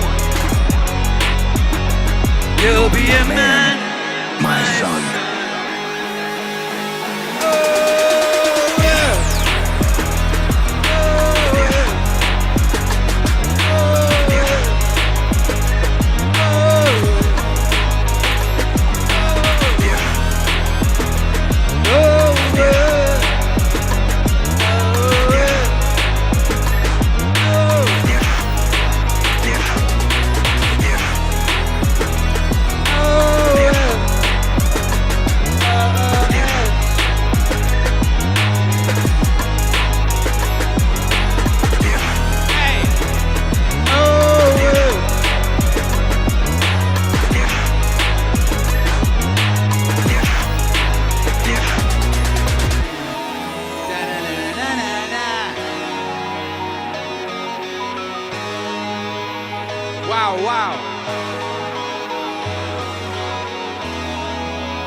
Akira The Don, Jocko Willink, Rudyard Kipling.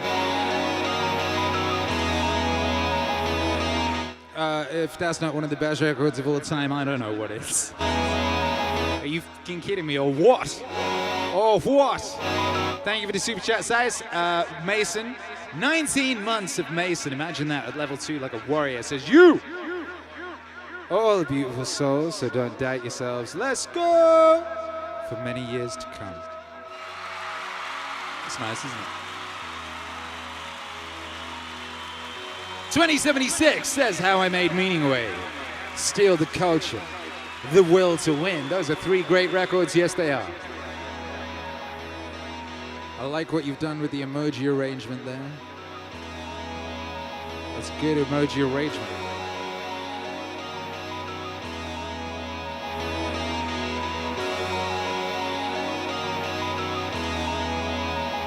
Shout out to the Telegram gang. What up, Telegram? Tim's up in the chat in Telegram. What's up? I only just posted the video in Telegram. I feel terrible. I'm sorry. I'm sorry. I have so many things to do.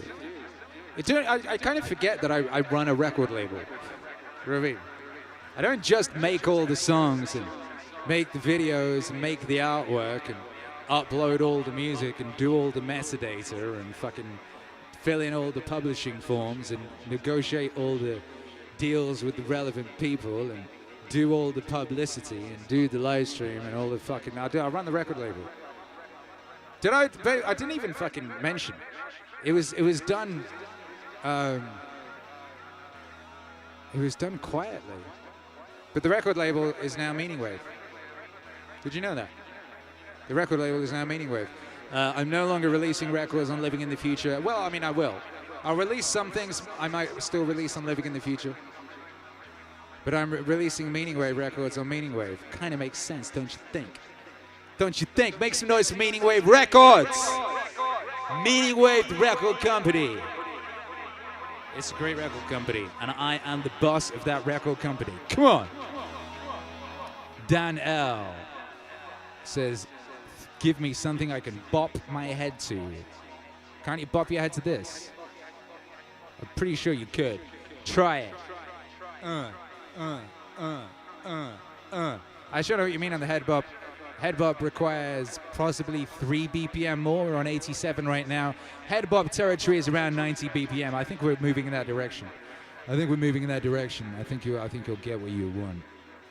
JT the Lionheart says, what a time to be alive. Meaningwave emojis exist. JT the Lionheart exists. JT the Lionheart, you bad motherfucker. Doing that dope pixel art. I like your pixel art. It's very cool. Very cool. I was going to shout someone out. Ike Man Reed. I'm going to shout out Ike Man Reed. What's up, man? How you doing? Shout out to you. You know, Ike Man Reed, I saw say something about how he could see himself being a part of this community for many, many years to come. And I think that's true. I can see that too, Ike Man Reed. You know, happy Spooktober. Happy Spooktober to you. Proud owner, by the way, Ike Man Reed, I do believe, is the owner of the Will to Win NFT music video. And that's rare. The Meaningwave NFT world is kind of taking its shape. you might notice, like, part of what is happening is that we're doing it slowly. It's not a big, we're in no big massive rush, but each music video will be an individual NFT. So that is one collection. Each artwork will be an individual NFT. That's its own collection. There's something really cool I've been working on for a while that we'll be unveiling soon that you're really going to love, and a lot of you are going to enjoy being able to be a part of. So yeah, shouts out to everyone who's involved in the Meaningwave NFT world. Shouts out to you. The official Meaningwave NFT page is at OpenSea.io/Akira The Don. Go there and get your own little slice of Meaningwave history. Shouts out to everyone locked in. What's up, 2076? As you're all invited to Porkfest 2022. Hope to see all of you there. What is that? What is that? Dan L says, yes, lol. Agreeing perhaps with the BPM potential. Teresa the Kid, thank you for being here and thank you for the support. God bless each and every one of you. How the flip are you doing? Huh? Tim W says, whatever happened to the 24/7 meaning stream? What happened to that was, it's actually quite a lot of work for me to do. It's like I just said, you know, there's a lot of stuff I do, you know. There's a lot of stuff I do. I'm doing a lot of stuff. All the stuff I mentioned there isn't all of the stuff. It's not even close to all of the stuff. I'm doing a lot of fucking stuff. You know what I mean? It's a lot of work for one Don. But I understand. I understand it's important for me to do all this work so I can thoroughly understand it. So when I finally get to the point where other people can do it, I can communicate properly. That's important, I think, in life. I think it's important in life. You know, one of the things that's really evil about equity, ensuring an equal outcome, is such an evil, foolish, retarded notion. One of the things that's really awful about it is it denies people the opportunity to fuck up. And fucking up is how you learn. Obviously. Some of these things seem so obvious, but some people, obviously not, because if it was that obvious, people wouldn't even be fucking mentioning the idea of equity. It's very, very important to fail. Joe Rogan says that thing about it's important to struggle. It is important to struggle. It's also important to fail. You know what I mean? It's important to struggle and fail. And it's important to do as much of what is involved with what you're doing as possible, so you understand it, so you understand it intimately, so you understand the language, so you understand how to communicate, how to do it, and then later on in life how you could communicate to others how it is done. You know, it's very, very, very, very important. It's very important that you love what you're doing. It's important. I tweeted the other day, sort of riffing on Naval. I said, do what you love until you love to do. Which is another one of these things that sounds ridiculously simple. But it's very, very important, because if you do not love that which you are doing, if you don't do what you love until you're like, oh shit, I love what I'm doing. And then you get up and you're excited to do it. And you'll stay up late doing it, and you'll give your all to it. You will do it. You will fucking do it. You will do it. You will do it. You will do it. You won't let anyone stop you from doing it. You will do it. Someone asked me recently, like, you know, how long did it take you? Someone asked me this week, they said, Akira The Don, how long did it take you to get to the point where doing what you love is what made you your money, you know? And it took about fucking 20 years till that was the entirety.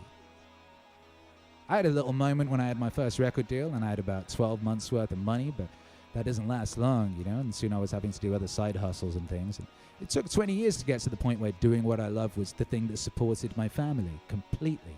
Only doing that. And the only way I was able to get to that point was because I loved what I did so much that I was willing to suffer, that I was willing to go through every kind of hardship. I was willing to go through, get past that point, to persist past the point where others would give up. Because it's at the point where regular motherfuckers give up. That's exactly the point where the magical shit starts to really fucking kick in. Life is crazy that way, just like the dock leaf and the nettle. Life is crazy, crazy, synchronistical, and and organized in that fashion. The exact point where a regular motherfucker gives up is the exact point where the real magic kicks in. You got to do what you love till you love to do, so you can be the kind of motherfucker that will do it that long and will push through that part. You know, we'll do fucking what it takes. We'll do unpleasant other jobs to sustain them while they keep doing that thing and sharpening that sword, you know, all of that. Very important. What up, the Luna Ghost has been following you for more than a year. Cannot believe you don't have more subs on YouTube. Are they shadow banning you that hard?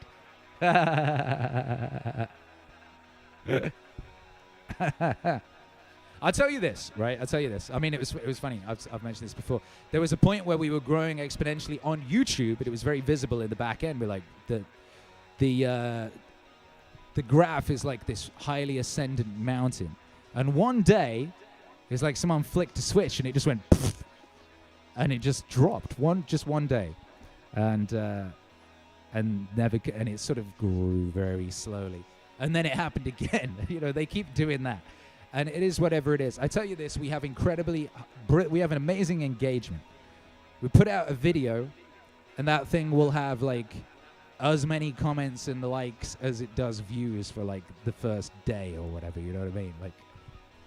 It's a wonderful thing, and I'm very grateful to all of you. Everyone who watches the videos and leaves a comment and leaves a like and shares it with people and all that stuff. It's very nice. But I gotta say, you know, like I said before, you know, if you look at us on Spotify, we have over 160,000 individual listeners a month, doing over 1.5 million streams a month, and that's just on Spotify. Shit is growing on every measurable metric. We are growing, and that is because of you. So thank you, each and every one of you who is here, who shares this music. You know, we drop a new song every week or an album or whatever it is, and all of those of you that listen to it and you know, engage and share and send it to your mum, all that, you know, you are beautiful. Tim W says, we are still so early. Pray, we are very early. MEANINGWAVE has only existed since 2017. And it was 2018, February 2018, that I began really, really going in on it. That's when I decided to go all in on the hyperproductivity zone inhabitation thing, you know? So it ain't that long. Someone just, was it Tahani? Just said it took Frank Herbert 20 years to write Dune. Yo, exactly. Exactly. Shouts out to Frank Herbert. What a fucking guy. Rian, dude, says Akira, beside the 40 pounds of weight loss, you inspired me to train for MMA, and you gave me my everything for dreams. Thank you so much for showing us there is room to grow and change when we didn't know. Hey, that's a fucking song. That's beautiful. That's a wonderful song. How about that? There is room to grow and change when we didn't know. There is room, what is it? There is room to grow and change when we didn't know. That's a beautiful thing, Rian, dude. Thank you. Thank you, each and every one of you. You beautiful babies. I'm going to play you a song.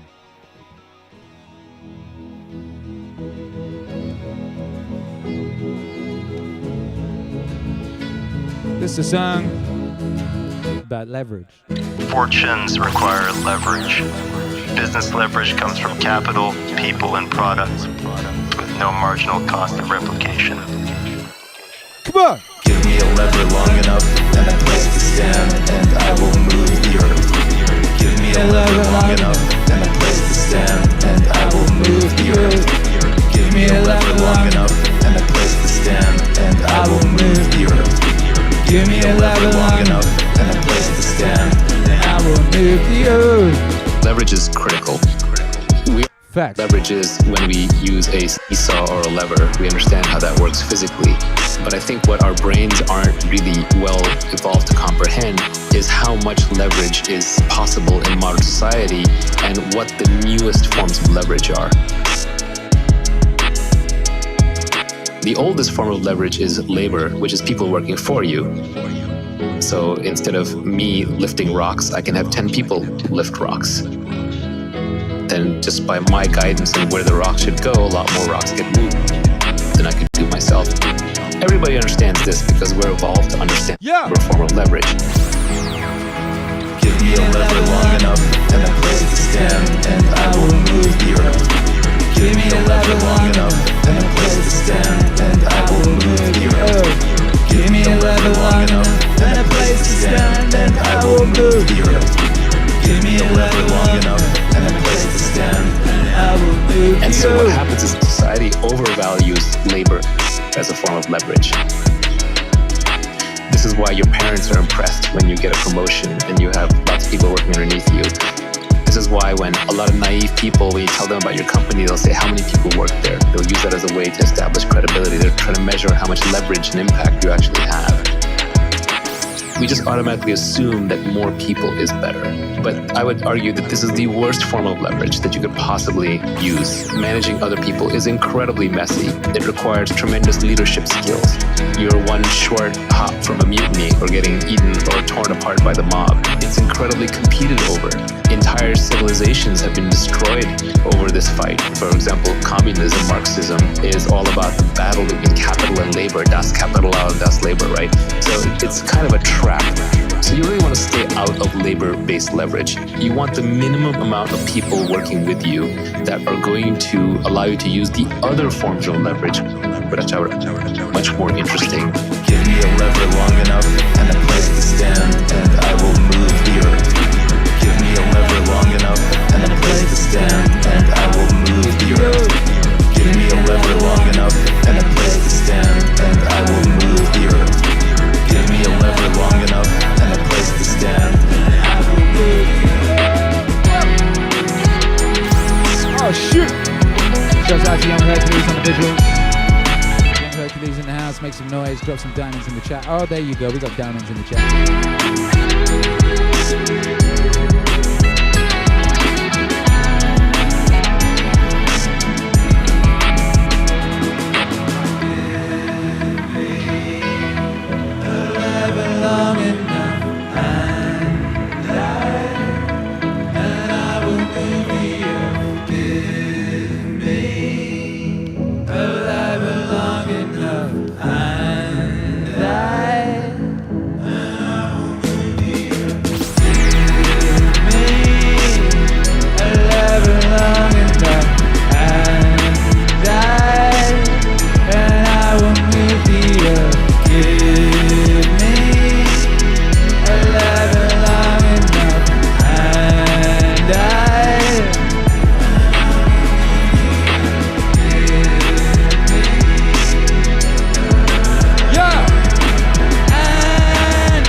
Come on, make some noise. What's cracking? How you doing out there? What's up? What up, Gaber820 says, when are we getting the Dune Messiah musical? I need more Dune music-fied. Yes, you do. Well, guess what? Good news, Danica, Comic Girl 19, has fucking recorded a lot of vocals. How about that? So, yeah.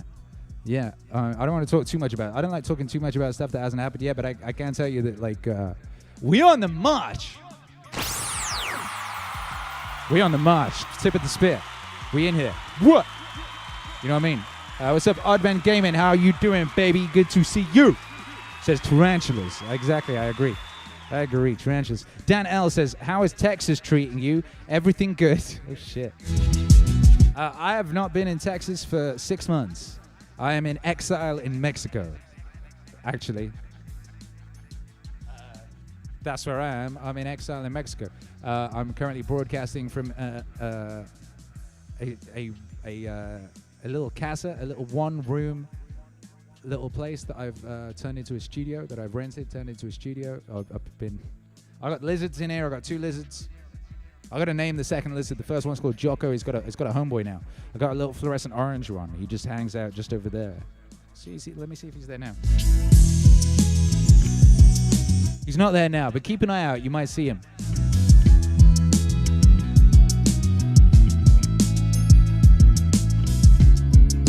You might see him. He's cool. Johnny Appleseed says Texas is the best. Yeah, I bet you remember. I was thinking earlier, I was like, shit. Like,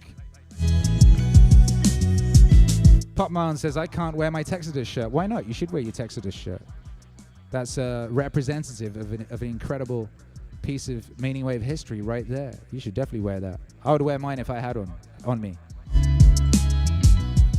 Here comes Hercules. Hey. How you doing, little guy? Hey, what's this? Agua para moi. Gracias, mi hijo. What's that? You drank some?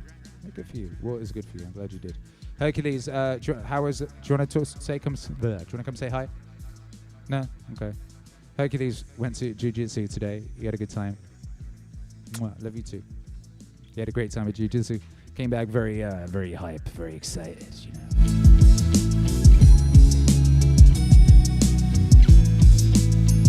This water is not cold. Anyway, it's fine. It's water. Thank you. Thank you, son. Yeah, naming of the lizard. We haven't named the second one yet. The first one's called Jocko.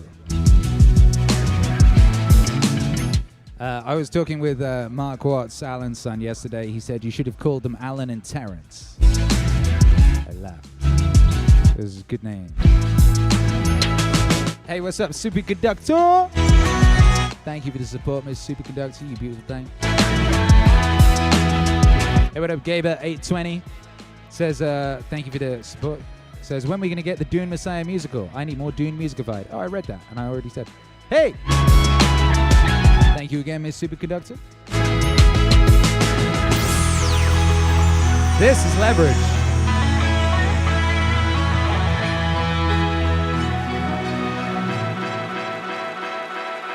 Most interesting and the most important form of leverage is this idea of products that have no marginal cost of replication.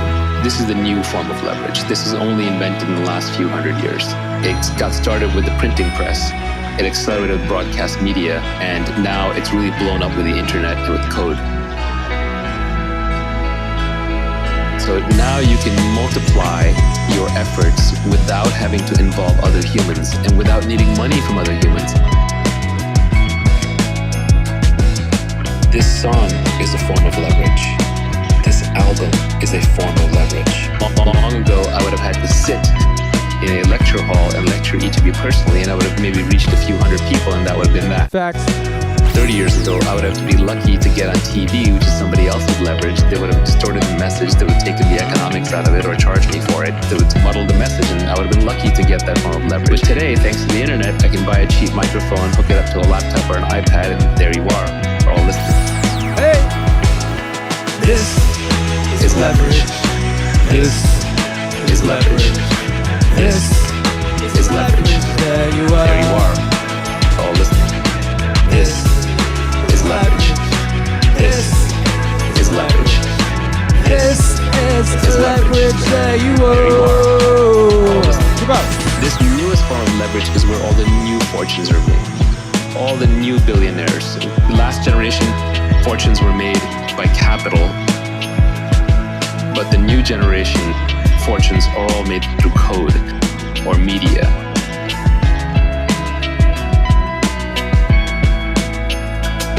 Now the beauty is when you combine all of these three. That's where tech startups really excel, where you take just the minimum but highest output labor that you can get, which are engineers and designers, product developers, and then you add in capital. You use that for marketing, advertising, scaling, and you add in lots of code and media and podcast and content to get it all out there.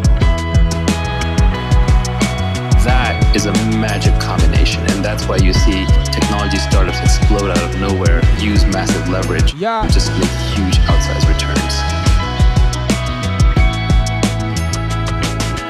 This is leverage. This is leverage. This is leverage. There you are. All listening. This is leverage. This is leverage. This is the leverage that you owe. The most interesting thing about the new forms of leverage is they are permissionless. For labor leverage, somebody has to decide to follow you. For capital leverage, somebody has to give you money to invest or turn into a product. But coding, writing books, recording podcasts, these kinds of things, these are permissionless. You don't need anyone's permission to do them. This is leverage. This is leverage. This is leverage. Here you are, all listening. This is leverage. This is leverage. This is leverage. You are all listening. This is leverage. You are. This is leverage. You are. This song, this album, this media, this song, this album, this you are. This is leverage. You are. This is leverage. You are.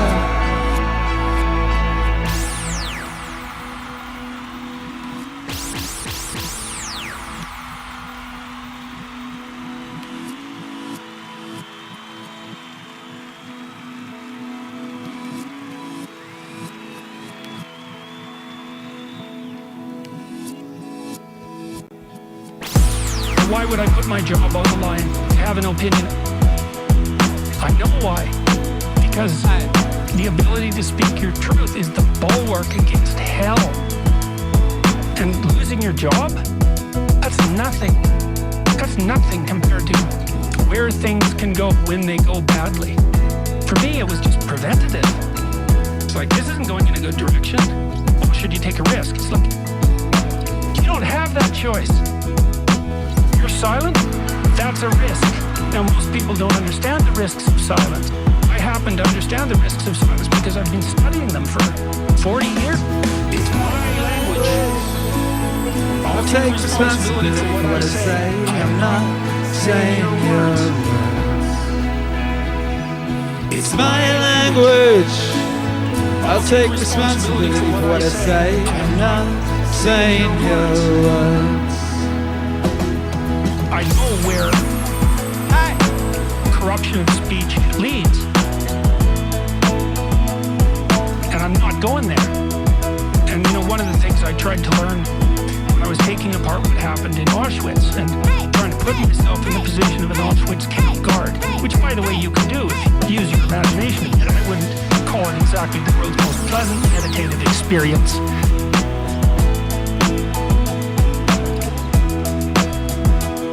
Conjure that part of yourself up if you want, and that'll teach you something about what you're like. People don't do it because it's too frightening. But I know perfectly well that I could do that sort of thing. And so once I learned that I could do that sort of thing, and maybe that I could even enjoy it, I thought, okay, fine, I get it. I'm going to see if I can figure out how to live so that if that opportunity was presented to me, I wouldn't take it.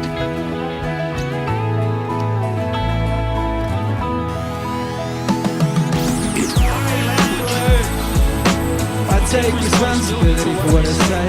I'm not saying your words. It's my language. I'll take responsibility for what I say. I'm not saying your words. Yeah. And I think that's the lesson that people need to learn from the 20th century. That's what human beings did. Okay, well, we're all human. Okay, so how is it that we should live so that we don't do that again? Part of that is to try to say the truth. Part of that is to try to say the truth. No matter what. No matter what. Because the alternative is worse. And it is worse.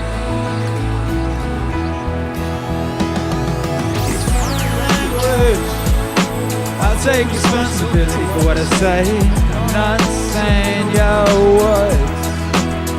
Hey, it's my language. I'll take responsibility for what I say. I'm not saying your words. It's my language.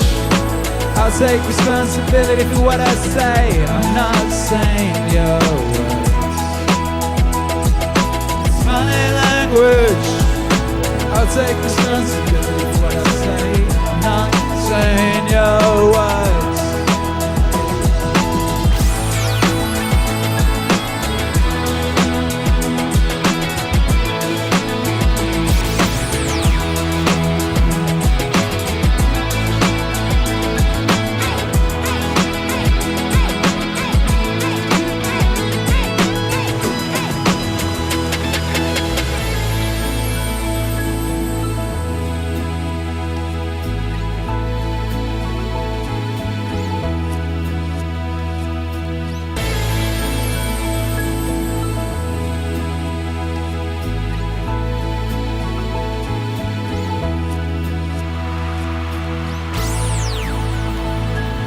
My language.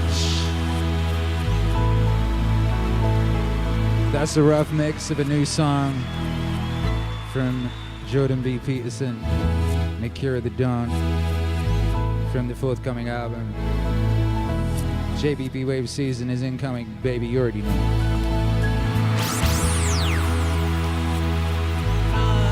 Saying your words.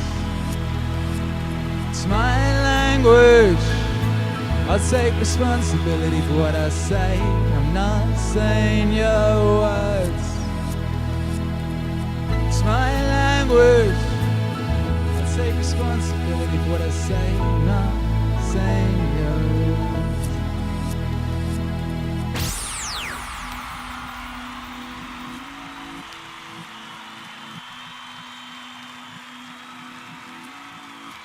Shouts out to everyone locked in. You've been calling up the homies, right? And the homies been turning up. I saw someone summon Walking Mall Poet, and then Walking Mall Poet just straight up teleported up into the Meaningwave autonomous zone.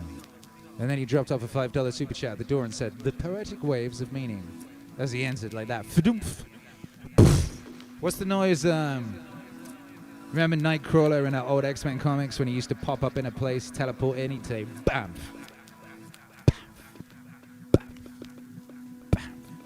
Walking Mall Poet just dropped through with a bam.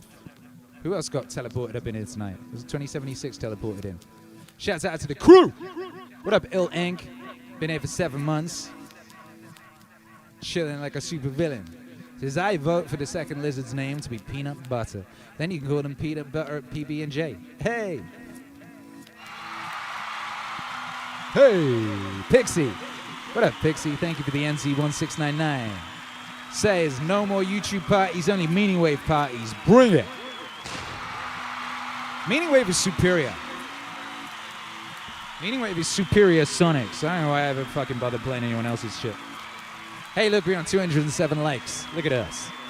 Look at us. 207 likes. That's very powerful. Shouts out to you.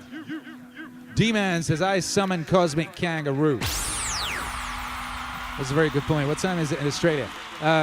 It might be that Cosmic Kangaroo, because he's in Australia, is currently getting the shit kicked out of him.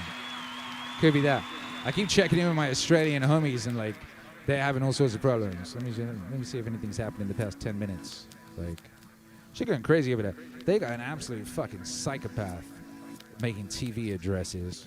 Nobody's gone outside until everybody has been shot in the face.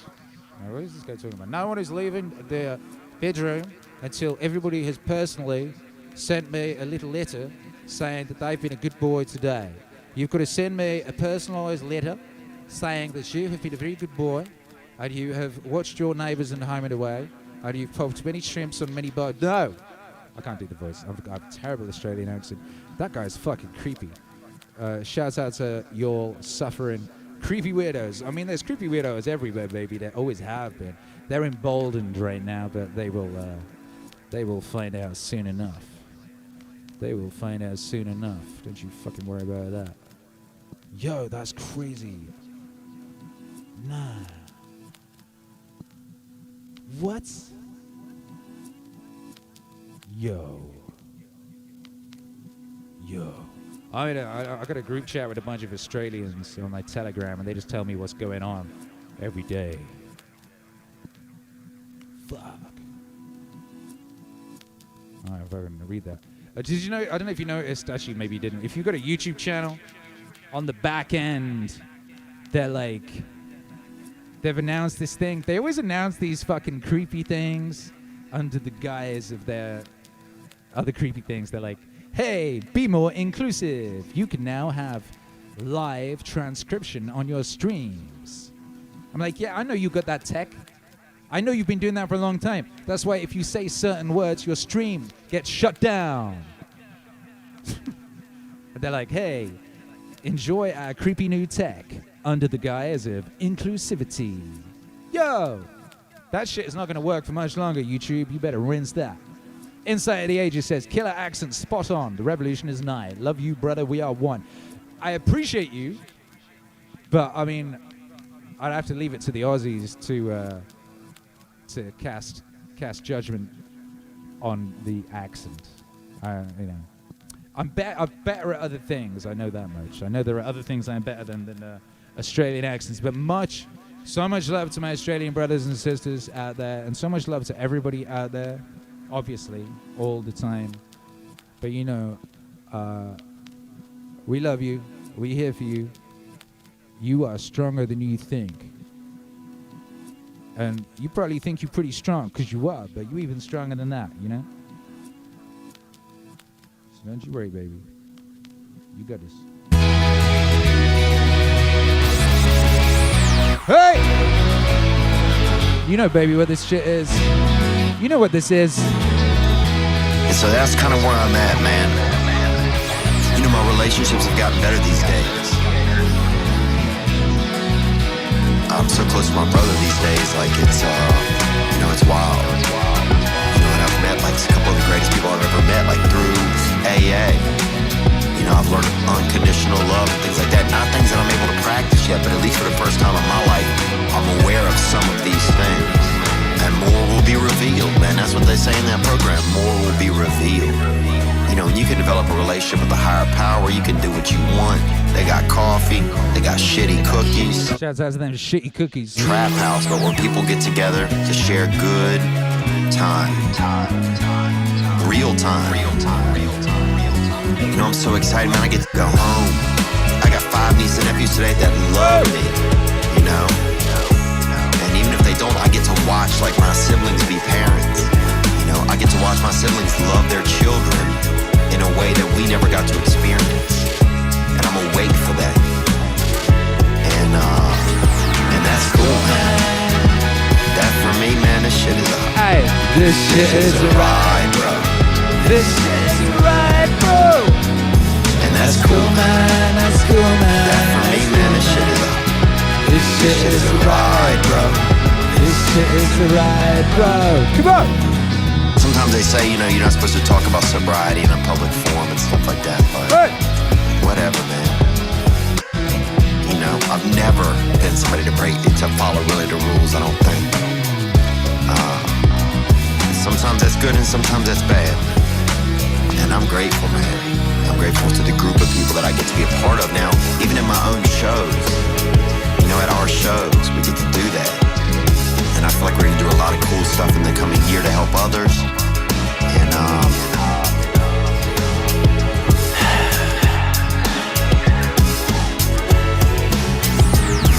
that's cool, man. That for me, man, this shit is a this shit is the ride, bro. This shit is the ride, bro. And that's cool, man. That's cool, man. That's cool, man. This shit is the ride, bro. This shit is the ride, bro.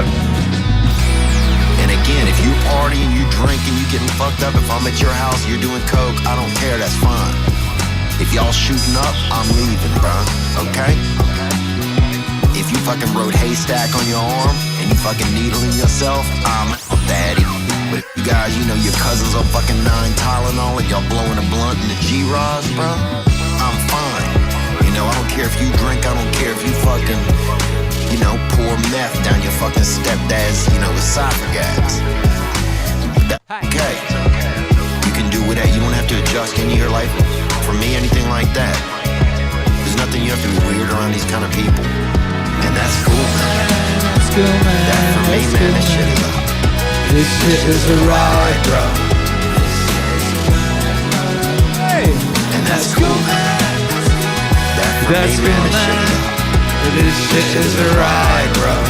This shit is a ride, bro. Come on. You know, my biggest problem, I realized it wasn't with drugs or alcohol. My biggest problem was with the way that I felt. And I am relieved of some of that. And I'm learning more all the time, man, and that's where I'm at. You know, that's where I'm at. And I'm so thankful that in a weird way, like all those times of storytelling and lying to people and just, you know, I just wanted to seem okay to them. Lying about, you know, where my dad was or who he was, or lying about why I was walking through somebody's neighborhood after school because I didn't even live in that neighborhood, you know, and just all kind of stuff, man. You know, it's interesting because all that time of storytelling now, you know, the things that didn't serve me before, now it serves me. Now I'm able to go to a place and share stories. And that's cool, man. That's cool, man. That for me, man, this shit is This shit is a ride, bro. This shit is a ride, bro. Aye. And that's cool, man. That's cool, man. That for me, man, this shit is This shit is a ride, bro. This shit is a ride, bro. Aye, aye, aye, aye, aye. Whoa! Da-da-da-da.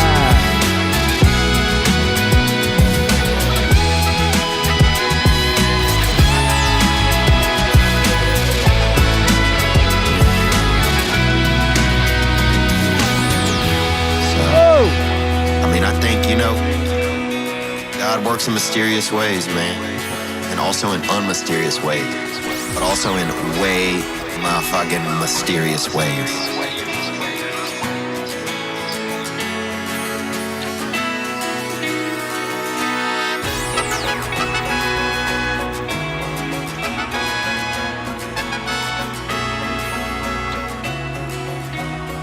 Therefore, take no thought for the morrow, for the morrow shall take thought for the things of itself. Sufficient unto the day is the evil thereof. Come on! I spent a long time trying to figure out what that meant too, because it's another one of those lines that can easily be read as pro-grasshopper and anti-ant. Remember the old fable of the grasshopper and the ant? Maybe not. I'm not going to tell it. But the ant works and the grasshopper fiddles. The ant has a pretty good time in the winter and the grasshopper dies. Oh! And so this is like a pro-grasshopper line, but it's not. It says something else. It says that if you orient yourself properly and then pay attention to what you do every day, that works. Hey! That works. That works. That works. And you can live in the day. You're a creature that has a name. You have to have a name. That makes every moment supercharged with meaning. Live in the day. You're a creature that has a name. You have to have a name. That makes every moment supercharged with meaning. Come on! The world shifts itself around your aim. You're a creature that has a name. You have to have a name in order to do something. You're an aiming creature. You look at a point and you move towards it. It's built right into you. And so you have an aim. Well, let's say your aim is the highest possible aim. That sets up the world around you. It organizes all of your perception, what you see and you don't see, your emotions and your motivation. So you organize yourself around that aim, and then what happens? The day manifests itself as a set of challenges and problems, and if you solve them properly, you stay on the pathway towards that aim, and you can concentrate on the day. Right. And so that way, you get to have your cake and eat it too. Because you can point into the distance, the far distance. Point into the distance, the far distance. And you can live in the day. You're a creature creature that has a name. You have to have a name that makes every moment supercharge your meaning. Live in the day. You're a creature that has a name. You have to have a name that makes every moment supercharge your meaning. Come on! If everything that you're doing is related to the highest possible aim that you can conceptualize, that's the very definition of the meaning that would sustain. Shouts out to Canada. Then the issue is back to Noah. Well, all hell's about to break loose and chaos is coming. It's like when that's happening in your life, you might want to be doing something that you truly worthwhile. Because that's what will keep you afloat when everything is flooded. And you don't want to wait until the flood comes to start doing that. Because if your ark's half built and you don't know how to captain it, the probability is very high that you'll drown. And you can live in the day.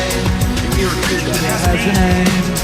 You have to have a aim that makes every moment supercharge the meaning. Come on! Live in the day. You're a creature that has a name. You have to have an aim that makes every moment supercharge your meaning. Hey!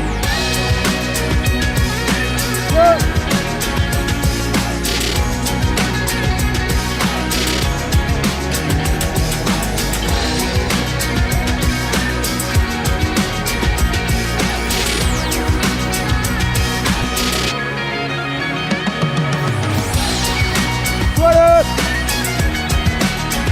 Thank you for the support, Andrew. As I always love the Meaningwave Super Request show. We haven't had one of those for a while, have we? That's true.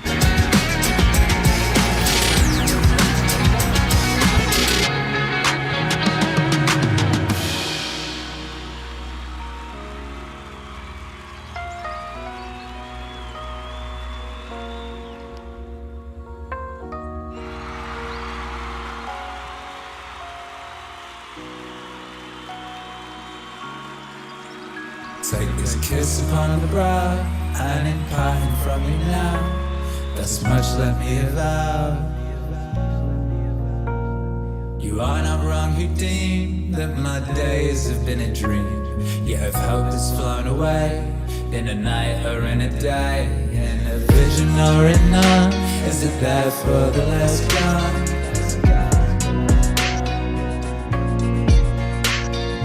Vision or a none, is it that far that has gone? All that we see or seem is but a dream within a dream. All that we see or seem is but a dream within a dream. All that we see or seem is but a dream within a dream. All that we see or seem is but a dream within a dream.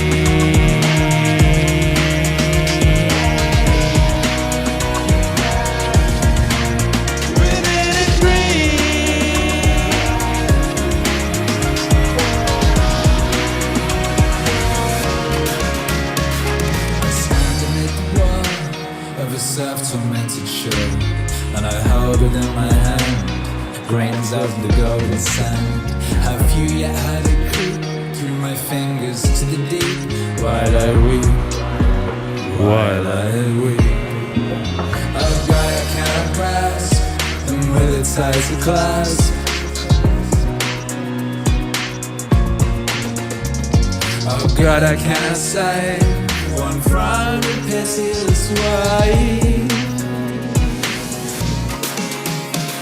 All that we see or seem is but a dream within a dream. All that we see or seem is but a dream within a dream. All that we see or seem is but a dream within a dream. All that we see or seem is but a dream within a dream.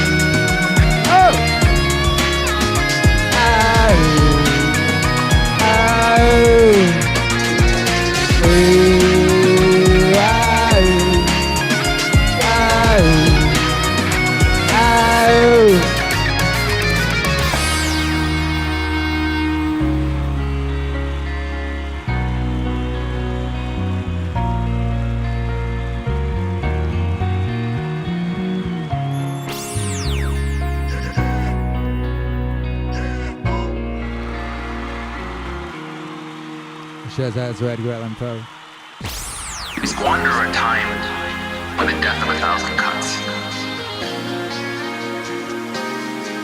Hey! We squander our time with the death of 1,000 cuts. A busy calendar and a busy mind will destroy your ability to do great things in this world. To do great things in this world, you need free time and a free mind to do great things in this world. You need free time and a free mind to do great things in this world. You should easily do coffee while still keeping an uncluttered calendar. People who know me know that I'm famous for simultaneously doing two things. One is having a very clean calendar. I have almost no meetings on it, while at the same time, I am busy all the time. I'm always doing something. And it's usually quote-unquote work-related. But it is whatever the highest impact thing is that needs to be done at that time and that I'm most interested and inspired about. But the only way to do that is to constantly, ruthlessly decline meetings. People want to do coffee and build relationships.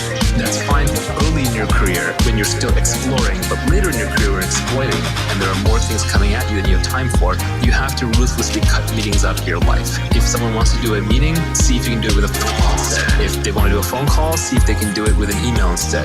You want to do it with email, see if they can do it with a text message instead. If they're text messaging, you should probably be ignoring most text messages unless they're true emergencies.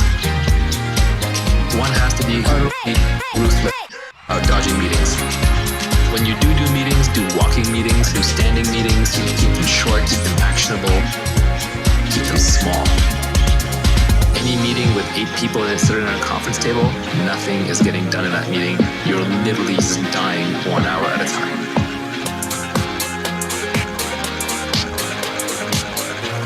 You're literally just dying 1 hour at a time. A busy calendar and a busy mind will destroy great things in this world.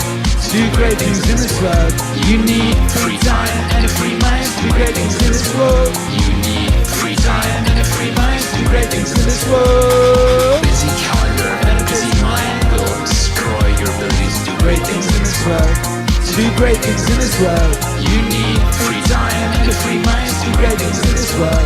You need free time and a free mind to do great things in this world. A busy calendar and a busy mind will destroy your ability to do great things in this world. Destroy great things in this world. You need free time and a free mind to do great things in this world. You need free time and a free mind to do great things in this world. MEANINGWAVE Autonomous Zone, make some fucking noise. Make some fucking noise for yourself, for your brothers and sisters, for the ancestors. If you want to be able to do great things, whether you're a musician, entrepreneur, or you're an investor, you need free time and you need a free mind. If you want to be able to do great things, you need free time and you need a free mind. There's a war on consciousness. Do it! War on consciousness. There's a war on consciousness. There's a war on consciousness. Let's not forget that ayahuasca is not alone, that it's part of an ancient worldwide system of the targeted, careful, responsible alteration of consciousness. It's recently been shown that the kykeon used in the Eleusinian mysteries in ancient Greece was almost certainly a psychedelic brew. That the soma of the Vedas may well have been a brew based upon the Amanita muscaria mushroom. We have the DMT in the ancient Egyptian tree of life. We have the whole global culture surviving shamanism. And what it's all about is a state of consciousness that's designed to help us find balance, harmony. The ancient Egyptians would have called it mart with the universe, and to remain mindful that what we're here to undertake on Earth while immersed in matter is fundamentally a spiritual journey aimed at the growth and perfection of the soul. A journey that may go back to the very origins of what made us human in the first place. Human in the first place. Origins of what made us human in the first place. Human in the first place. Human in the first place. Origins of what made us Human in the first place. Human in the first place. Human in the first place.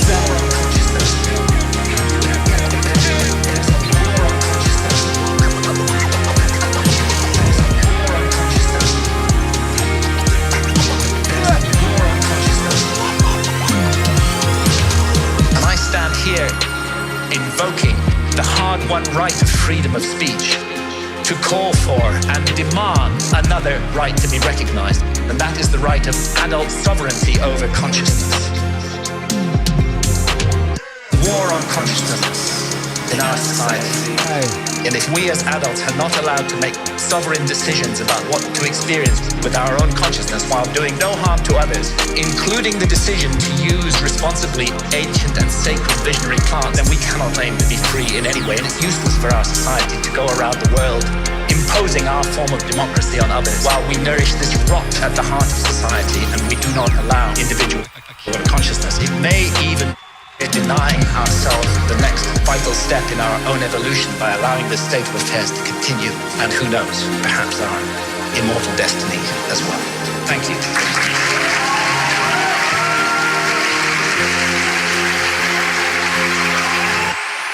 Origins, what made us? Human in the first place. Human in the first place. Human in the first place. Origins, what made us? Human in the first place. Human in the first place. Human in the first place. Origins, what made us? Human in the first place. Human in the first place. Human in the first place. Origins, what made us? Human in the first place. Human in the first place. Human in the first place. What up, Walking Old Poet? Thank you for the $5 super chat. Says Poet Wave. Welcome, new member. Rod's up.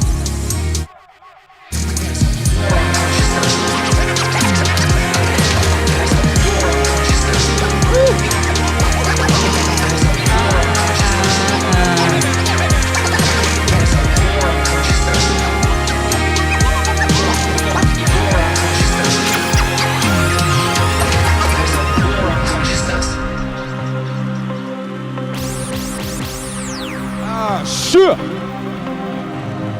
Man. Aye.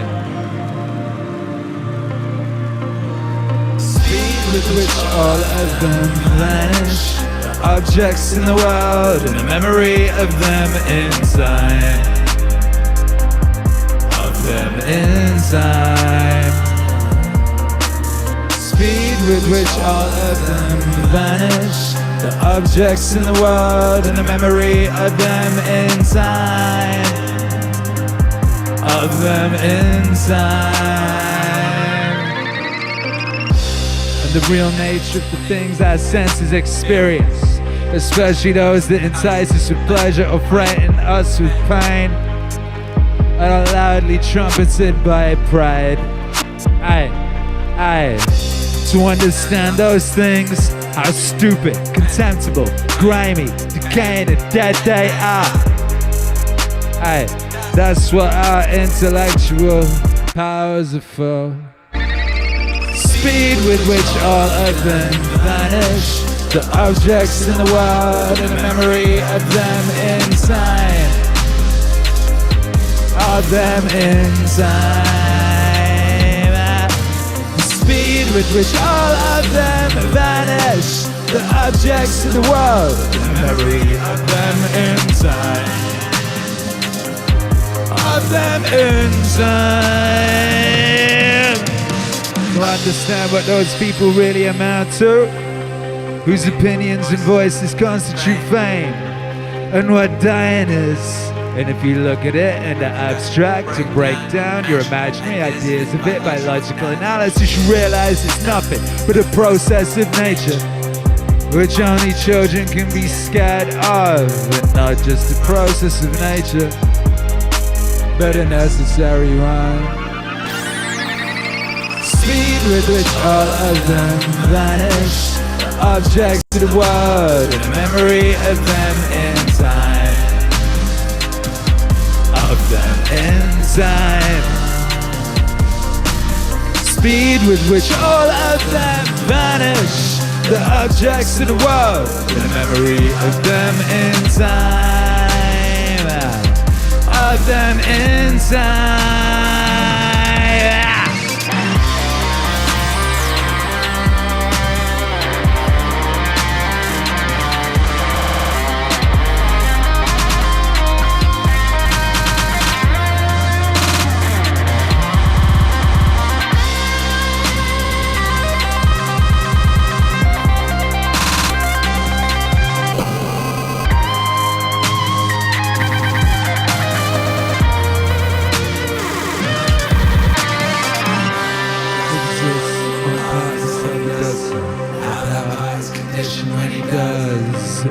How man grasps God with what part of himself he does so. How that part is conditioned when he does. How man grasps God with what part of himself he does so. How that part is conditioned when he does. How man grasps God with what part of himself he does so. How that part is conditioned when he does.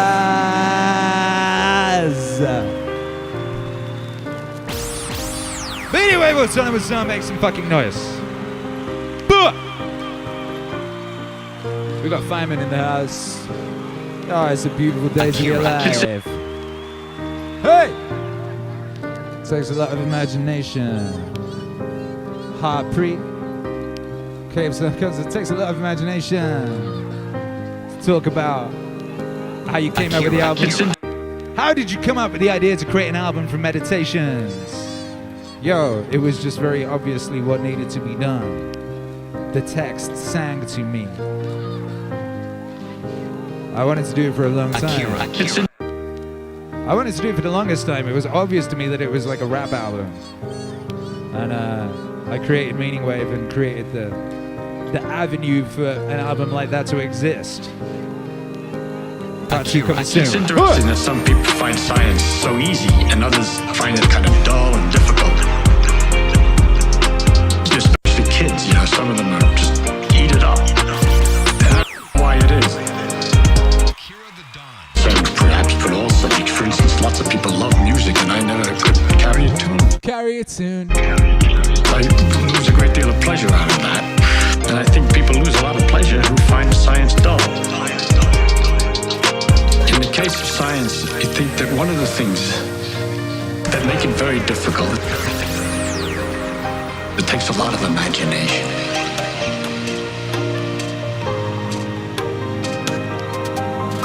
It takes a lot of imagination. It takes a lot of imagination. It's really hard to imagine all the crazy things that things really are like. It takes a lot of imagination. It takes a lot of imagination. It's really hard to imagine all the crazy things that things really are like. Really, as it seemed, we used to get, hot and cold, and all that hot and cold is the speeds that the atoms are jiggling. If they jiggle more, it corresponds to hotter, and colder is jiggling less. So if you have a cup of coffee or something sitting on a table, and the atoms are jiggling a great deal in the coffee, and they bounce against the cup, and the cup then gets shaking, and the atoms in the cup shake, and they bounce against the saucer, and the heat heats the cup and heats everything else. Hot thing spreads its heat into other things by mere contact, because the atoms that are jiggling a lot in the hot thing shake the ones that are jiggling only a little bit in the cold thing. So hey, yo, make some noise if you're jiggling right now. The cold thing, it spreads. But what's spreading is just jiggle and irregular motions, which is easy to kind of understand.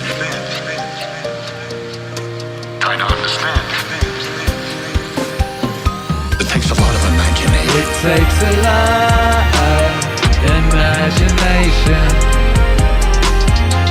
It's really hard to imagine all the crazy things that things really are like. It takes a lot of imagination. It takes a lot of imagination. It's really hard to imagine all the crazy things that things really are like. And if you're used to balls bouncing, you know they slow up and stop after a while. But we have to imagine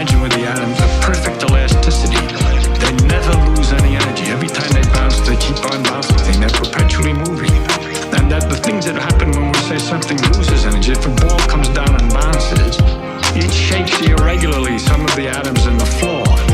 And then when it comes up again, it leaves some of those atoms moving, jiggling. So as it bounces, it's passing its extra energies, its extra motions to little patches on the floor each time it bounces, and loses a little each time.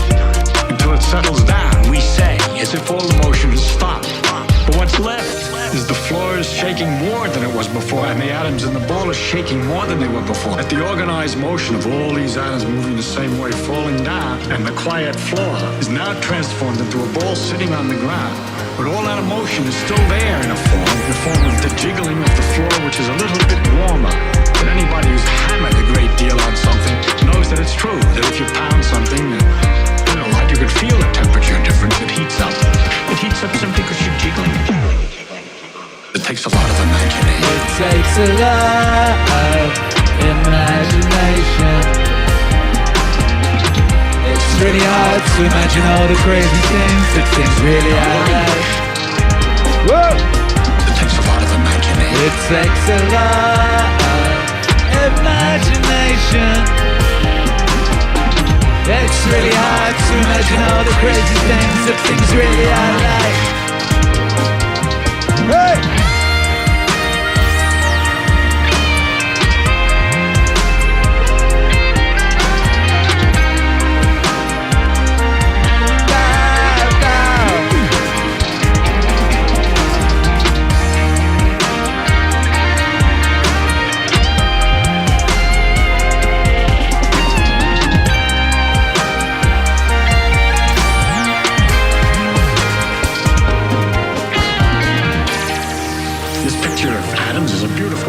Keep looking at all kinds of things this way. I find myself trying to imagine all kinds of things all the time, and I get a kick out of it, just like a runner gets a kick out of sweating. I get a kick out of thinking about these things. I can't stop. I mean, I could talk forever.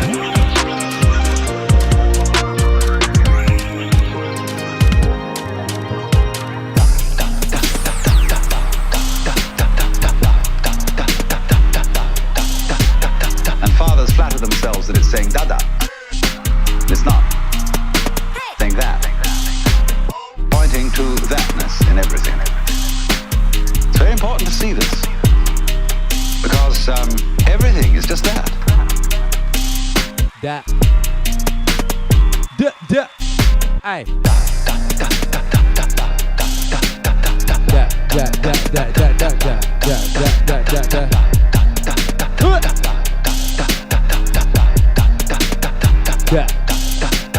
Hey, Lisbeth C.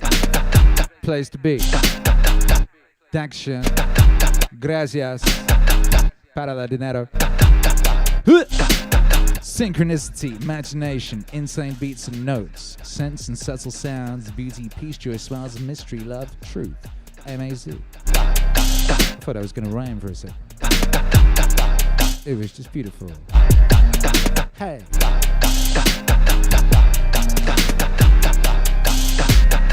Say it in a negative way, which you won't appreciate at first, perhaps. Everything is meaningless. Everything is meaningless. Only words have meaning, because they point to something other than themselves. Sound water is undrinkable, but it points to the drinkable reality. But what is that? Point the water, and somebody says water. Correct. Because what you're pointing at, not the noise water. No, it's not water. It's that.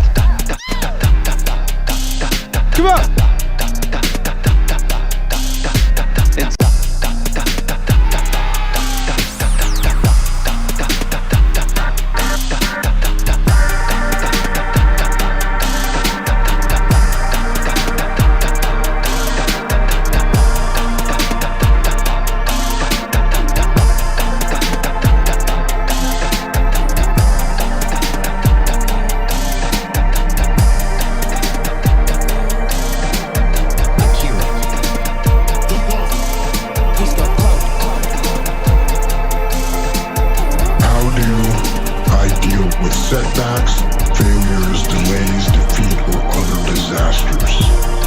actually have a fairly simple way of dealing with these situations. It is actually one word to deal with all those situations. And that is good. And this is actually something that one of my guys that worked for me pointed out to me. He would call me up or pull me aside with some major problem, some issue that was going on. And he'd say, boss, we got this and that and the other thing. And I'd look at him and I'd say, good. One day he was telling me about some issue that he was having. He said, I already know what you're gonna say. And I said, well, what am I gonna say? He said, you're gonna say good. You're gonna say good. You're gonna say good. You're gonna say good. Good. Good. You're gonna say good. You're gonna say good. Oh. You're gonna say good. Come on. Good. G-O-O-D, go. That's what you always say. When something is wrong and going bad, you always just look at me and say, good. Good. Hey! And I said, well, yeah. And I mean it. And that is how I feel. When things are going bad, there's gonna be some good that's gonna come from it. Oh, mission got canceled? Good. We can focus on another one. Didn't get the new high-speed gear we wanted? Good. We can keep it simple. Didn't get promoted? Good. More time to get better. Didn't get funded? Good. We own more of the company. Didn't get the job you wanted? Good. You can get more experience and build a better resume. You're gonna say good. You're gonna say good. You're gonna say good. You're gonna say good. Good. Good. You're gonna say good. You're gonna say good. You're gonna say good. Good. Good. Good. Good. If you want something bad enough to go out and fight for it, work day and night for it, give up your time and your peace and your sleep for it. If only desire of it makes you quite mad enough never to tire of it. If only desire of it makes you quite mad enough never to tire of it. Makes you hold all other things tawdry and you cheat for it. Hold all other things tawdry and you cheat for it. If life seems all empty and useless without it, and all that you scheme and you dream is about it, if gladly you'll sweat for it, fret for it, climb for it, lose all your terror, have got all of man for it. If you want anything bad enough to go out and fight for it, work day and night for it, give up your time and your peace and your sleep for it. If only desire of it makes you quite mad enough never to tire of it. If only bad enough to go out and fight for it, work day and night for it, give up your time and your peace and your sleep for it. If only desire of it makes you quite mad enough never to tire of it. Life seems all empty and useless without it, and all that you scheme and you dream is about it. If gladly you'll sweat for it, fret for it, plan for it, lose all your terror, have God or have man for it. You'll simply go after that thing that you want with all your capacity, strength and sagacity, faith, hope and confidence, stern pertinacity. Oh! If neither cold poverty, famish get going, nor sickness, nor pain of body and brain can turn you away from the thing that you want. If dogged and grim you besiege and beset, if dogged and grim you besiege and beset, if dogged and grim you besiege and beset, you'll get it. If you want anything bad enough, work day and night for it, give up your time and your peace and your sleep for it. If only desire of it makes you quite mad enough never to tire of it. Want something bad enough to go out and fight for it, work day and night for it, give up your time and your peace and your you sleep for it. If only desire of it makes you quite mad enough. Desire of it.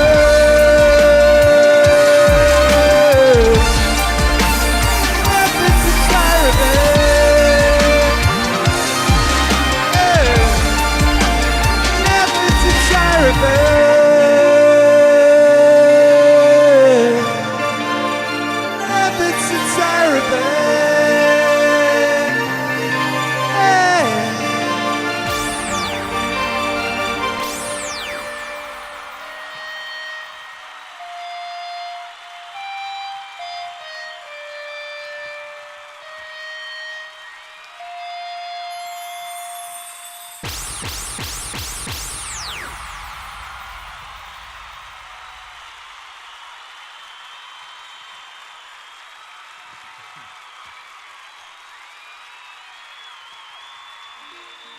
Yo, thank you very much, brothers and sisters. Another beautiful night in the MAZ. Yeah, thank you, Biological Bootloader. Thank you, Lefty Lucid, for the $20 super chat that says, number one. Hey, you are breathtaking. It is you. Welcome to Cozy Yates, new member. Welcome to the channel. Shouts out to all the members. You are beloved. You get to download these as audio. Did you know that? You get to download these mixes, these live shows, whatever, as audio, and keep them. You get to keep them. So when they switch off the internet, you'll still have these blessed experiences to enjoy. What up, Ill Inc? Appreciate you. Says, go out and fight for it. Exactly. Exactly.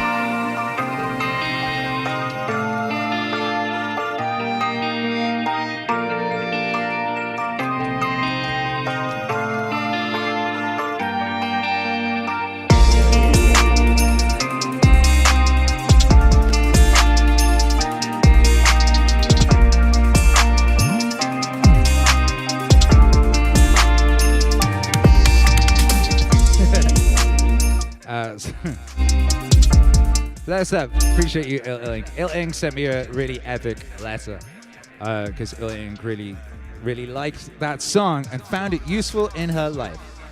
And that makes me very happy. That song just came out a couple weeks ago. We dropping somebody bombs right now. We dropping bombs right now, and we ain't stopping. No. Ain't no stopping the pop in your pants, dropping your brain open and flopping when you be super. Shop. Yeah. Come on. Elias Seal, God bless you. Thank you for the £1.79 super chat. Shouts out to the UK. How are you? I haven't been there for a while. I haven't seen my father for 7 years. That's fucked up. What up, Dakota Yates? Appreciate you. Appreciate all of you. Shouts out to Burton Braley. Burton Braley, or is it Braley? I should find out how he liked to pronounce his name, given that he is ghostwriting for me. The words from that song there were written 100 years ago. By Burton Braley. Braley. What is it, Braley? And then it was turned into an epic song by me, here in Playa del Carmen. Amazing. Fucking crazy. Fucking crazy. Who'd have thunk it? Who'd have thunk it? Jeremy Brimmer, who says these vibrations echo throughout the universe for all eternity, which is true. This is fucking true.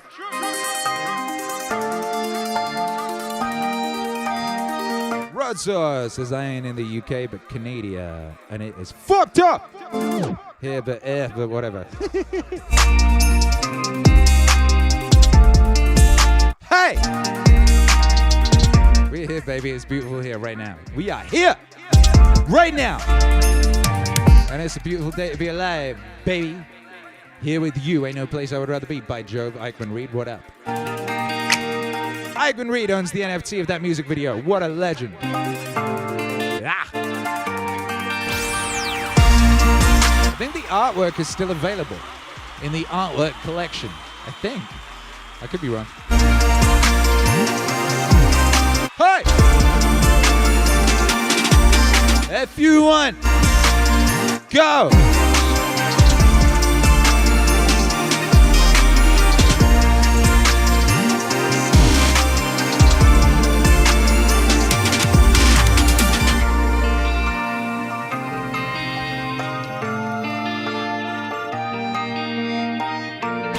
Anyway, shit, what am I doing? I'm just getting all excited. It's been a beautiful night here in the Meaning Wave and Autonomous Sun. Thank you to everyone who's been here. Thank you to everyone who supports Meaning Wave. God bless each and every one of you, without whom we do not exist.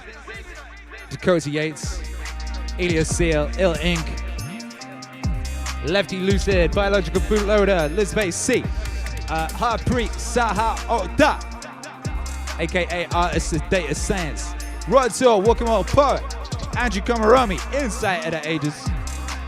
Walking Mall Poet in the house. Just turn my song off. Yo! Pixie, Miss Superconductor, Gabo 820, Dan L, Oddman Gaming, Teresa the Kid, 2076, Dan L. Hey, Mason, what's up? Size, what's up? 2076, what's up? Hey, Joe Petraka, bitch! Shouts out to the bitch gang.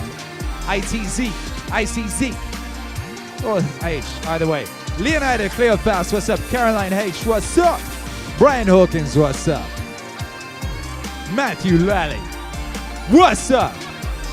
Warren Michael Lee, what's up? Almost Daily Science, what's up? Miranda Alec, what's up? Sergio Tej, what's up? Maria Lee Zach, what's up? Bradford White, what's up? K-Play TK, what's up? Shouts out to you. Shouts out to everyone who supports us. Matt Kafka. He supports on Patreon like a G. Shouts out to all the channel members. Shouts out to all the patrons. Shouts out to the NFT owners. Shouts out to all of y'all. It's a beautiful day to be alive here at the peak of recorded human civilization. Don't get it fucked up. Don't get it fucked up. Ain't no other time when motherfuckers could be pulling the weird shit they're pulling now and you would be able to do anything about it at all.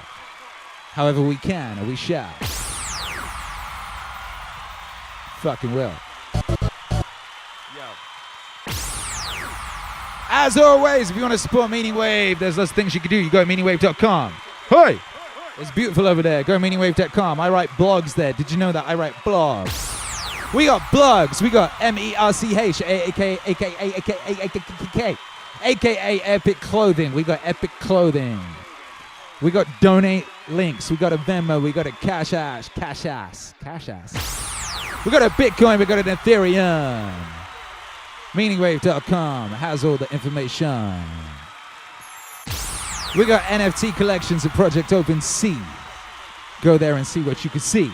Be all you can be. You can download all the music at Bandcamp. You probably should. They're getting ready to switch off the internet. Now, I don't think it will stay off for that long, but I think there will be interruptions to the regularly scheduled programming, and you should definitely own the music that you love. You cannot be relying on these streaming services. Download the music you love and own it. Back it up, like Peyton. Burn it onto a CD. Fill USB sticks with it. Make sure you have a beautiful Meaning Wave music. Ill Inc says the new Cherry Blossom hoodie is beautiful. Go grab one. Did you get yours already? Did you send a picture? JT the Lionhound says the JBB shirt is quite comfortable. Yeah.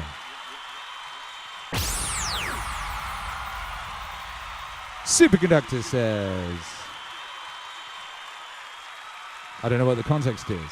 Especially as certain mornings when Akira has some serious stuff to say. I always got serious stuff to say.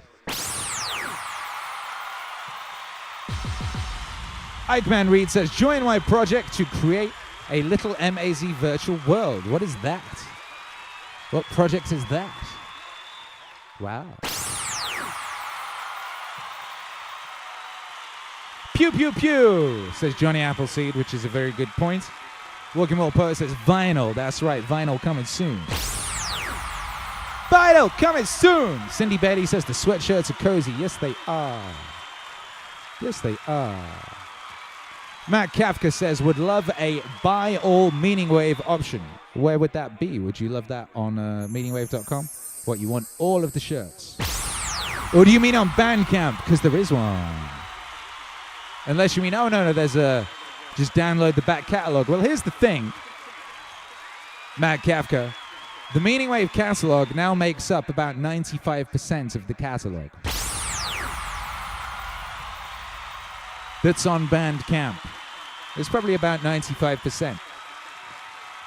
I'm just guesstimating right now, but I'm pretty sure. How many Meaningwave albums are there? Does anybody know? I should fucking know. I don't know. Eichmann Reed says it's in the self-promo channel. I don't read those things. I do not have time to read all of the channels in the Discord. I gotta say, I do not have time. You can send me an email or a DM.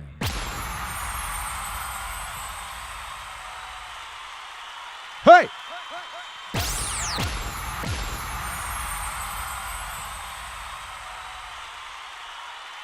Van Kafka says, one button for all the music. Where? One button where? There is one on Bandcamp. If you want it on Bandcamp, you can do that. Cindy Bailey says, buying all the Meaningwave merch currently, but very slowly. You are righteous and powerful. Mason says, I pretty much only wear Meaningwave, and at this point, lol, I need some winter gear. Yeah, me too. I've only got like one item of clothing that isn't Meaningwave. It's a Dunlop vest. That's all I have now. 2076 says, I kind of want to be able to buy a USB drive with all the songs on it. Not gonna lie. Oh, hey, shall I add subscription to the Bandcamp? You can do that now. So you could subscribe to the Bandcamp and then you get all the downloads. Also, bear in mind, by the way, if you support at level 2 or above on YouTube or Patreon, you get downloads of all the new music as it comes out, and then you get access to those links for a month. Wow. Fool Killer says, that's what I did. I bought the whole discography in one go. Fool Killer is always smart. Always smart and wise. Pressing multiple explosion buttons at once is incredibly fun. If you've never done it, you should try it. Elias Seal says, I'm going to replay this stream.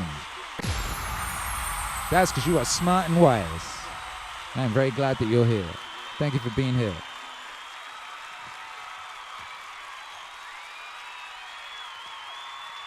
Who wants one more song?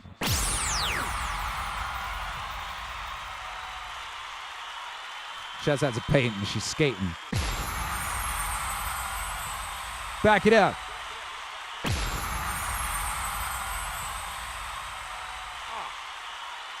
A bloody leg. Cindy Betty says gonna get a beanie with a pom-pom soon. Winter is approaching. Miss Superconductor says, oh my God, I just looked at this shop for the first time in a while. So much cute stuff. Yes! Cute stuff for cute people. Cute, beautiful stuff for beautiful people. That's you. That's you right there. All them wave emojis in the chat right now.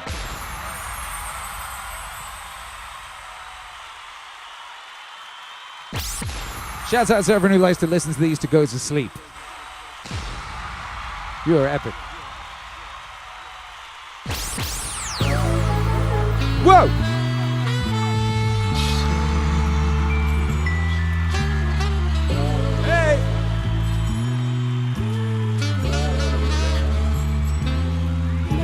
Some things are in our control and others not. Some things are in our control, and others not. Some things are in our control, and others not. Some things are in our control, and others not. Hey, things in our control: opinion, aim, desire, aversion, and in a word. Back it up. Back it up. Yo, I don't think you are ready. I don't think you're ready.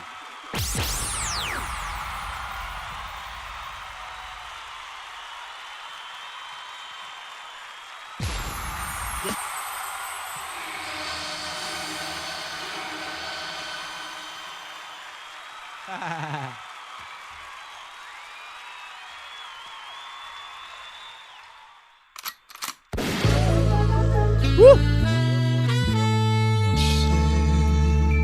Come on, baby, let's get it!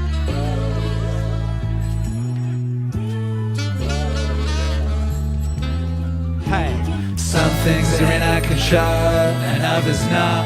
Some things are in our control, and others not.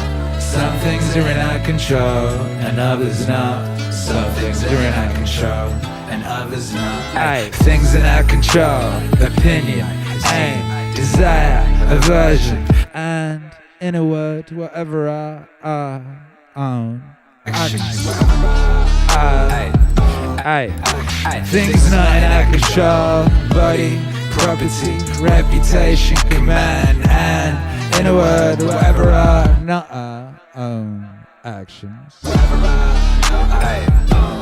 Actions, the things in our control are by nature free, unrestricted and unhindered, unrestricted and unhindered, not in our control, a weak, dependent, restricted, alien, restricted, alien. Remember then, if you suppose the things which are dependent are also free, and take for thee what belongs to others, then you will be hindered, you'll lament, you'll be disturbed, you'll find fault with gods and men, you'll find fault with gods and men. Some things are in our control, whoa, and others not. Hey, some things are in our control, and others not. Some things are in our control, and others not. Some things are in our control, and others not. But if you take for your own only that which is your own, and view what belongs to others such as it really is, no one will ever compel you, no one will ever restrict you. You'll find fault with no one, you will accuse no one, you will do nothing against your will. No one will hurt you, you'll have no enemy, and you will not be harmed. Aiming therefore at such great things, remember you must not allow a tendency in yourself to be trained to attain those lesser things. Says you must entirely quit some, and for now postpone the rest. But if you would both have these great things along with power and riches, you'll not even gain the latter, cause you aim at the former, and you'll fail at the former, by which alone happiness and freedom are achieved. Woo! Some things are in our control, and others not. Some things are in our control, and others not. Whoa! Some things are in our control, and others not. Some things are in our control, and others not. Some things are in our control, and others not. Some things are in our control, and others not. Some things are in our control. Hey, work then, so to say, to every harsh appearance, you are but an appearance, by no means the real thing, and then examine it by those rules which you have, and first and chiefly this, and first and chiefly this, whether it concerns things in our control, or those which are not, or those which are not, and if it concerns anything not in our control, be prepared to say that it is nothing to you.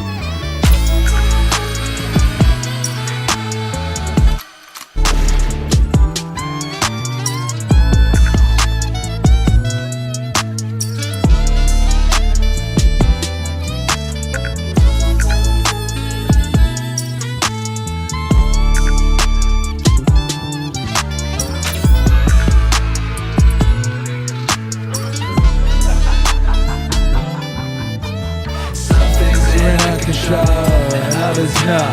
Some things are in our control, and others not. Some things are in our control, and others not. Some things are in our control, and others not. Some things are in our control, and others not. Some things are in our control, and others not. Some things are in our control, and others not. Some things are in our control, and others not.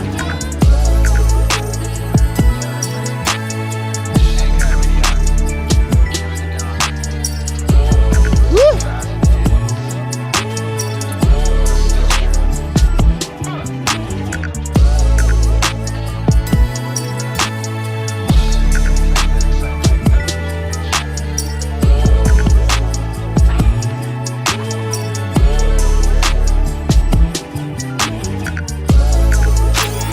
We gon' make it, baby. We're all gonna make it.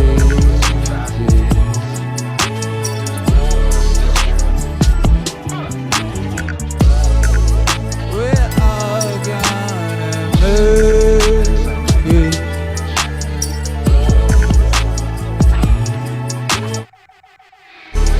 Welcome, Elias here.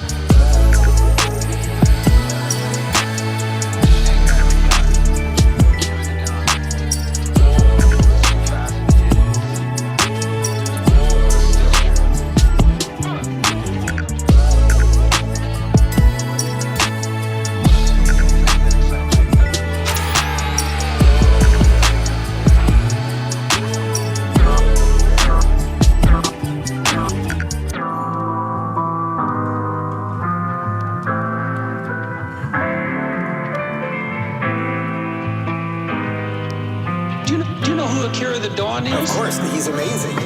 Well, the title, Medium is the Massage, is a teaser, a way of getting attention. There's a wonderful sign hanging on a Toronto junkyard. Put it in it, watch it brew. Throw something lovely away today. Now, this is a very effective way of getting people to notice a lot of things. And so the title is intended to draw attention to the fact that a medium is not something neutral. It does something to people. It takes hold of them, it rubs them up, it massages them, it bumps them. Come on. Medium is the massage. Medium is the massage. It's the massage. Medium is the massage. Medium is the massage.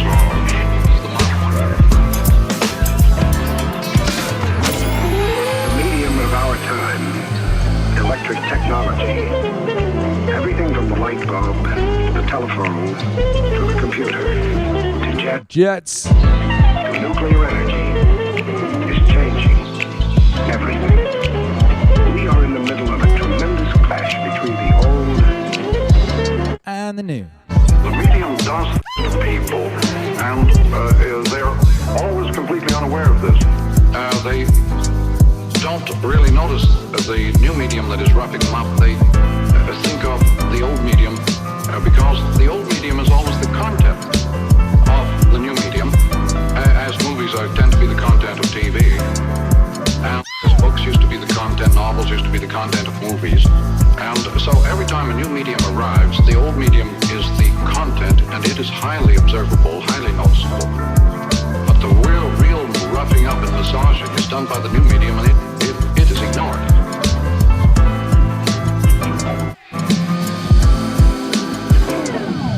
Medium. Medium is the massage. Whoa! Medium is the massage.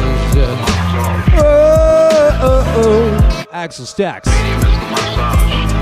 1111. Auspicious. Appreciate it, baby. Medium is the massage. Says I love it when I can catch the lives, baby. Keep up the wave. The idea that television, computers, and the rest are just tools that we use for better or worse isn't true. The way you react to them is what's important, not what's in them or on them. How you use your eyes to see, your ears to hear, brings about new forms of human associations and actions. The way we refer to this new situation created by the new television massage, it is an evaluation made by the old visual types looking in the rearview mirror as usual of something that is threatening the old values and reversing the old values. Hey! Whoa, oh, oh.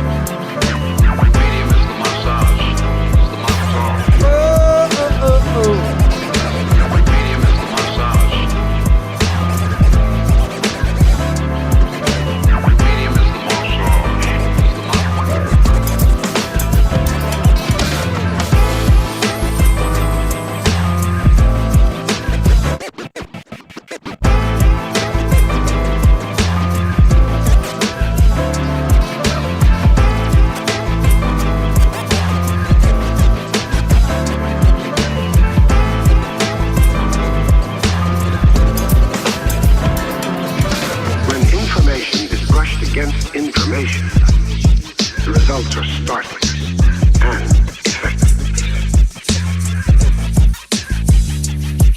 We are re-entering the old tribal world, but this time we're going to go through the tribal dance and the tribal green. Wide awake.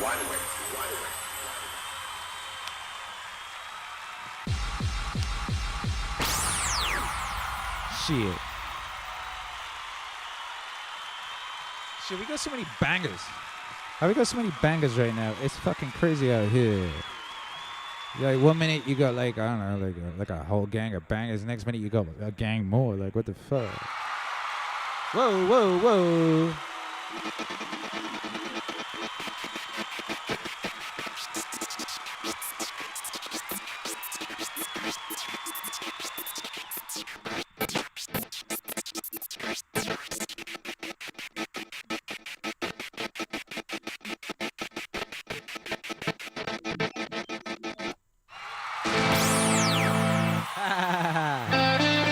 There he is. One last song, you bad motherfuckers, you.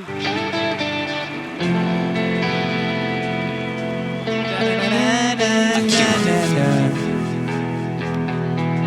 The Don. See, ours is not the first by George good government to arise on the world stage. There have been several. Rome, Spain, and Greece, and China, and each enjoyed about 150 years at its zenith. Yeah. That's just about our time in the New World. Yeah. And then each decayed away. Not one of them was ever destroyed by anybody else's marching legions. Each rotted away morally, socially, culturally, economically, simultaneously. You know, one of the most cruel paradoxes of history is this.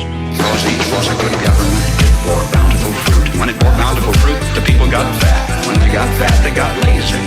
When they got lazy, they began to want to absolve themselves of personal responsibility and turn over to government to do for them things which traditionally they had been doing for themselves. First, there appears to be nothing wrong asking government to perform some extra service for you, but if you ask government for extra services, government, in order to perform its increasing function, has to get bigger, right? And as government gets bigger, in order to support its increasing size, it has to what? Tax the individual more, so the individual gets littler. And to collect the increased taxes requires more tax collectors, so the government gets bigger. And in order to pay the additional tax collectors, it has to tax the individual more, so the government gets bigger, the individual gets littler. And the government gets bigger, the individual gets littler, until the government is all-powerful. The individual is hardly anything at all. Good government bore bountiful fruit. When it bore bountiful fruit, the people got fat. When they got fat, they got lazy. When they got lazy, they began to absolve themselves of personal responsibility. Turn over to government to do for them things which traditionally they have been doing for themselves. Some believe that the need is for a vigorous, strong man to arise on the scene, to regulate and regiment the affairs of men. Yet history tells us there have been several such. Once upon a time, there was a nation great and powerful and good. She was suffering from the aftermath of war, from depression. Then came upon the scene a leader, an idealist, self-confident, intolerant of criticism.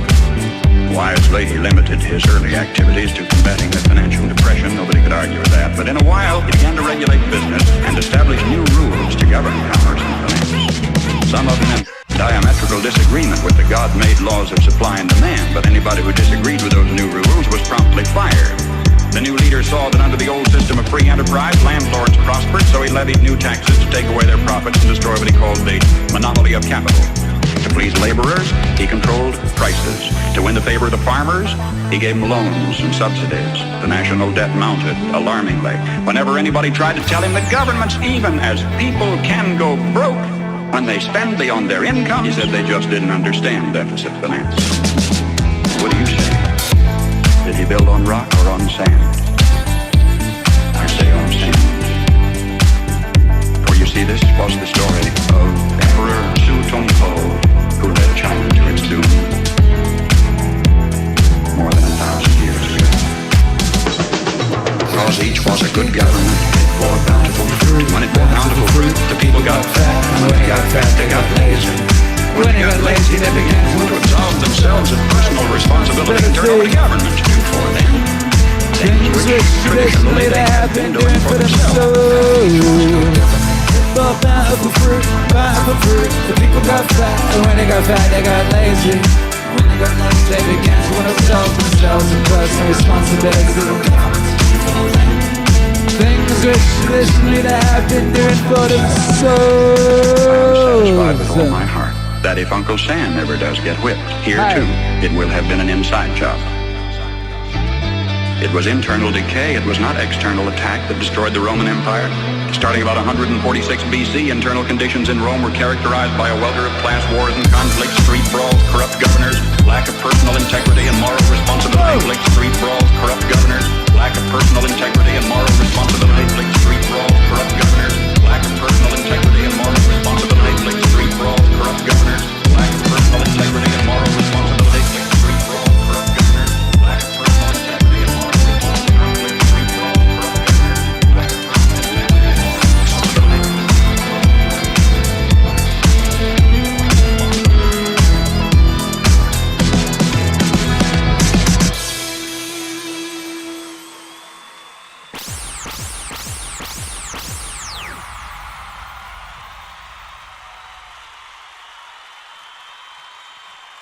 Hey, you beautiful babies.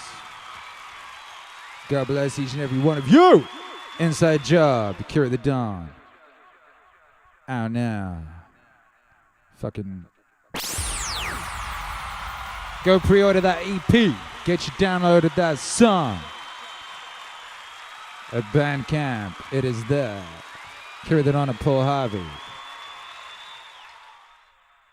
The EP is called Freedom to Change. You're gonna fucking love it. It's gonna be epic.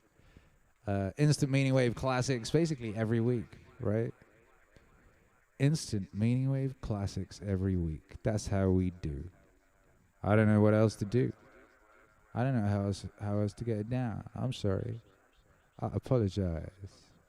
Thank you for being here. We got one more song for you. Hey, look, it's Brother Grimm.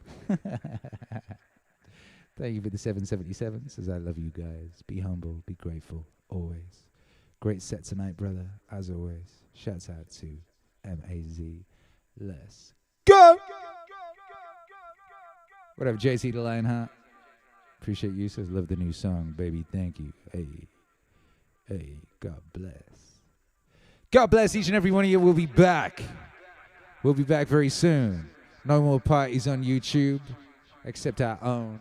Playing our own music, doing our own thing, not fucking engaging with the quote-unquote music industry, which is a fucking joke. Shouts out to you. This is a beautiful place, a place of righteousness. You are beautiful. And I'm very, very grateful to have you here with us. Yes, Kevin Little, one more song. Da da ba ba ba da ba ba da ba ba da ba da ba ba ba da. The impact I want to have on the world is we are all great. No matter if you hear that, if you think you're dumb, no matter if you think you're fat, no matter if you are fat, no matter if you've been bullied, no matter if you just got back from Iraq or Afghanistan and you have no legs or your arms or whatever, man. We all have greatness. It just, you gotta find the courage. Whoa! You gotta find the courage to put your Bose headphones on and silence the noise out of this world, and to find it, because it's out there. But it's gonna take hard work, courage, self-discipline. It's gonna take all the non-cognitive skills to be great. All the non-cognitive skills to be great. It's gonna take hard work, courage, self-discipline. It's gonna take all the non-cognitive skills. It's gonna take all the non-cognitive skills to be great. The impact I want to have in the world is for everybody to be able to face who they are. I want to have that kind of impact where you can go on TV. You can put your life on a billboard. You're not ashamed of who the fuck you are. You're not ashamed of what life made you, what you helped life make you. All that bad shit that's now in this big pot that's stirring, you're no longer ashamed of it. You realize we're all fucked up. Stop judging yourself against other fucked up people who have hidden it better than you. That's all they've done. Basket case. That's their shit better than you have, and now they're flipping it back on you and saying you're fucked up. I want you to realize that this world, life, is one big head game. And once you learn to play the motherfucking head game, it's no longer a game anymore at all. Start living your life. But it's gonna take all the non-cognitive skills to be great. It's gonna take all the non-cognitive skills to be great. It's gonna take hard work, courage, discipline. It's gonna take all the non-cognitive skills. It's gonna take all the non-cognitive skills to be great. To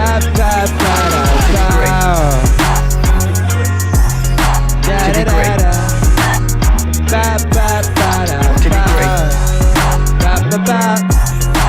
To be great. Smart is good, all this stuff is good, that's all cognitive. It's the non-cognitive skills that set you apart from everybody else. All the non-cognitive skills. And that's what it's all about.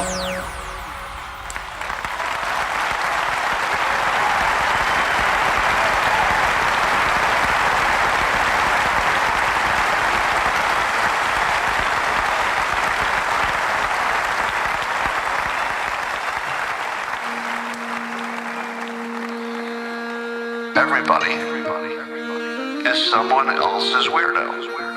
Everybody is someone else's weirdo. Everybody is someone else's weirdo. Everybody. Do you ever feel to yourself, man, I am so weird. If anybody found out how weird I am, I'd be in trouble. Because, man, I'm so weird.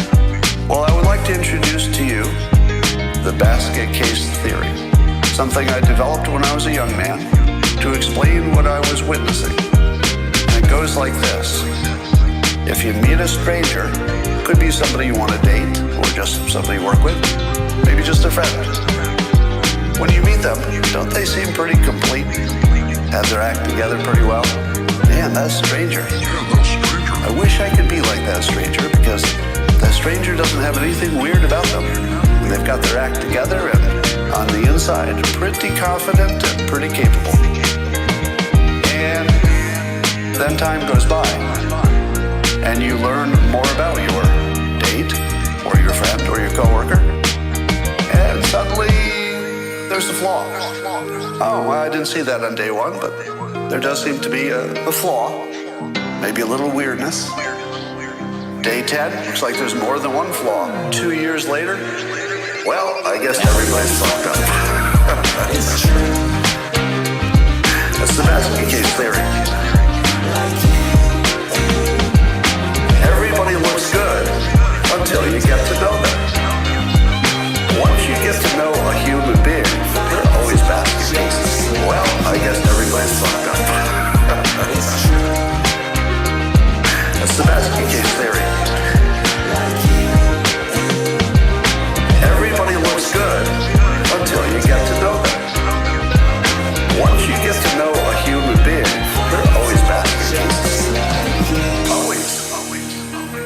just different kinds of baskets. As soon as you realize that every fucking person is a basket case, you're free. You're free. What is it that bothers you more than anything, as long as you're healthy and you have a job? What bothers you more than anything is what people think of you, or what you think they think of you, or what they might think of you, or how they would treat you if you did this embarrassing thing.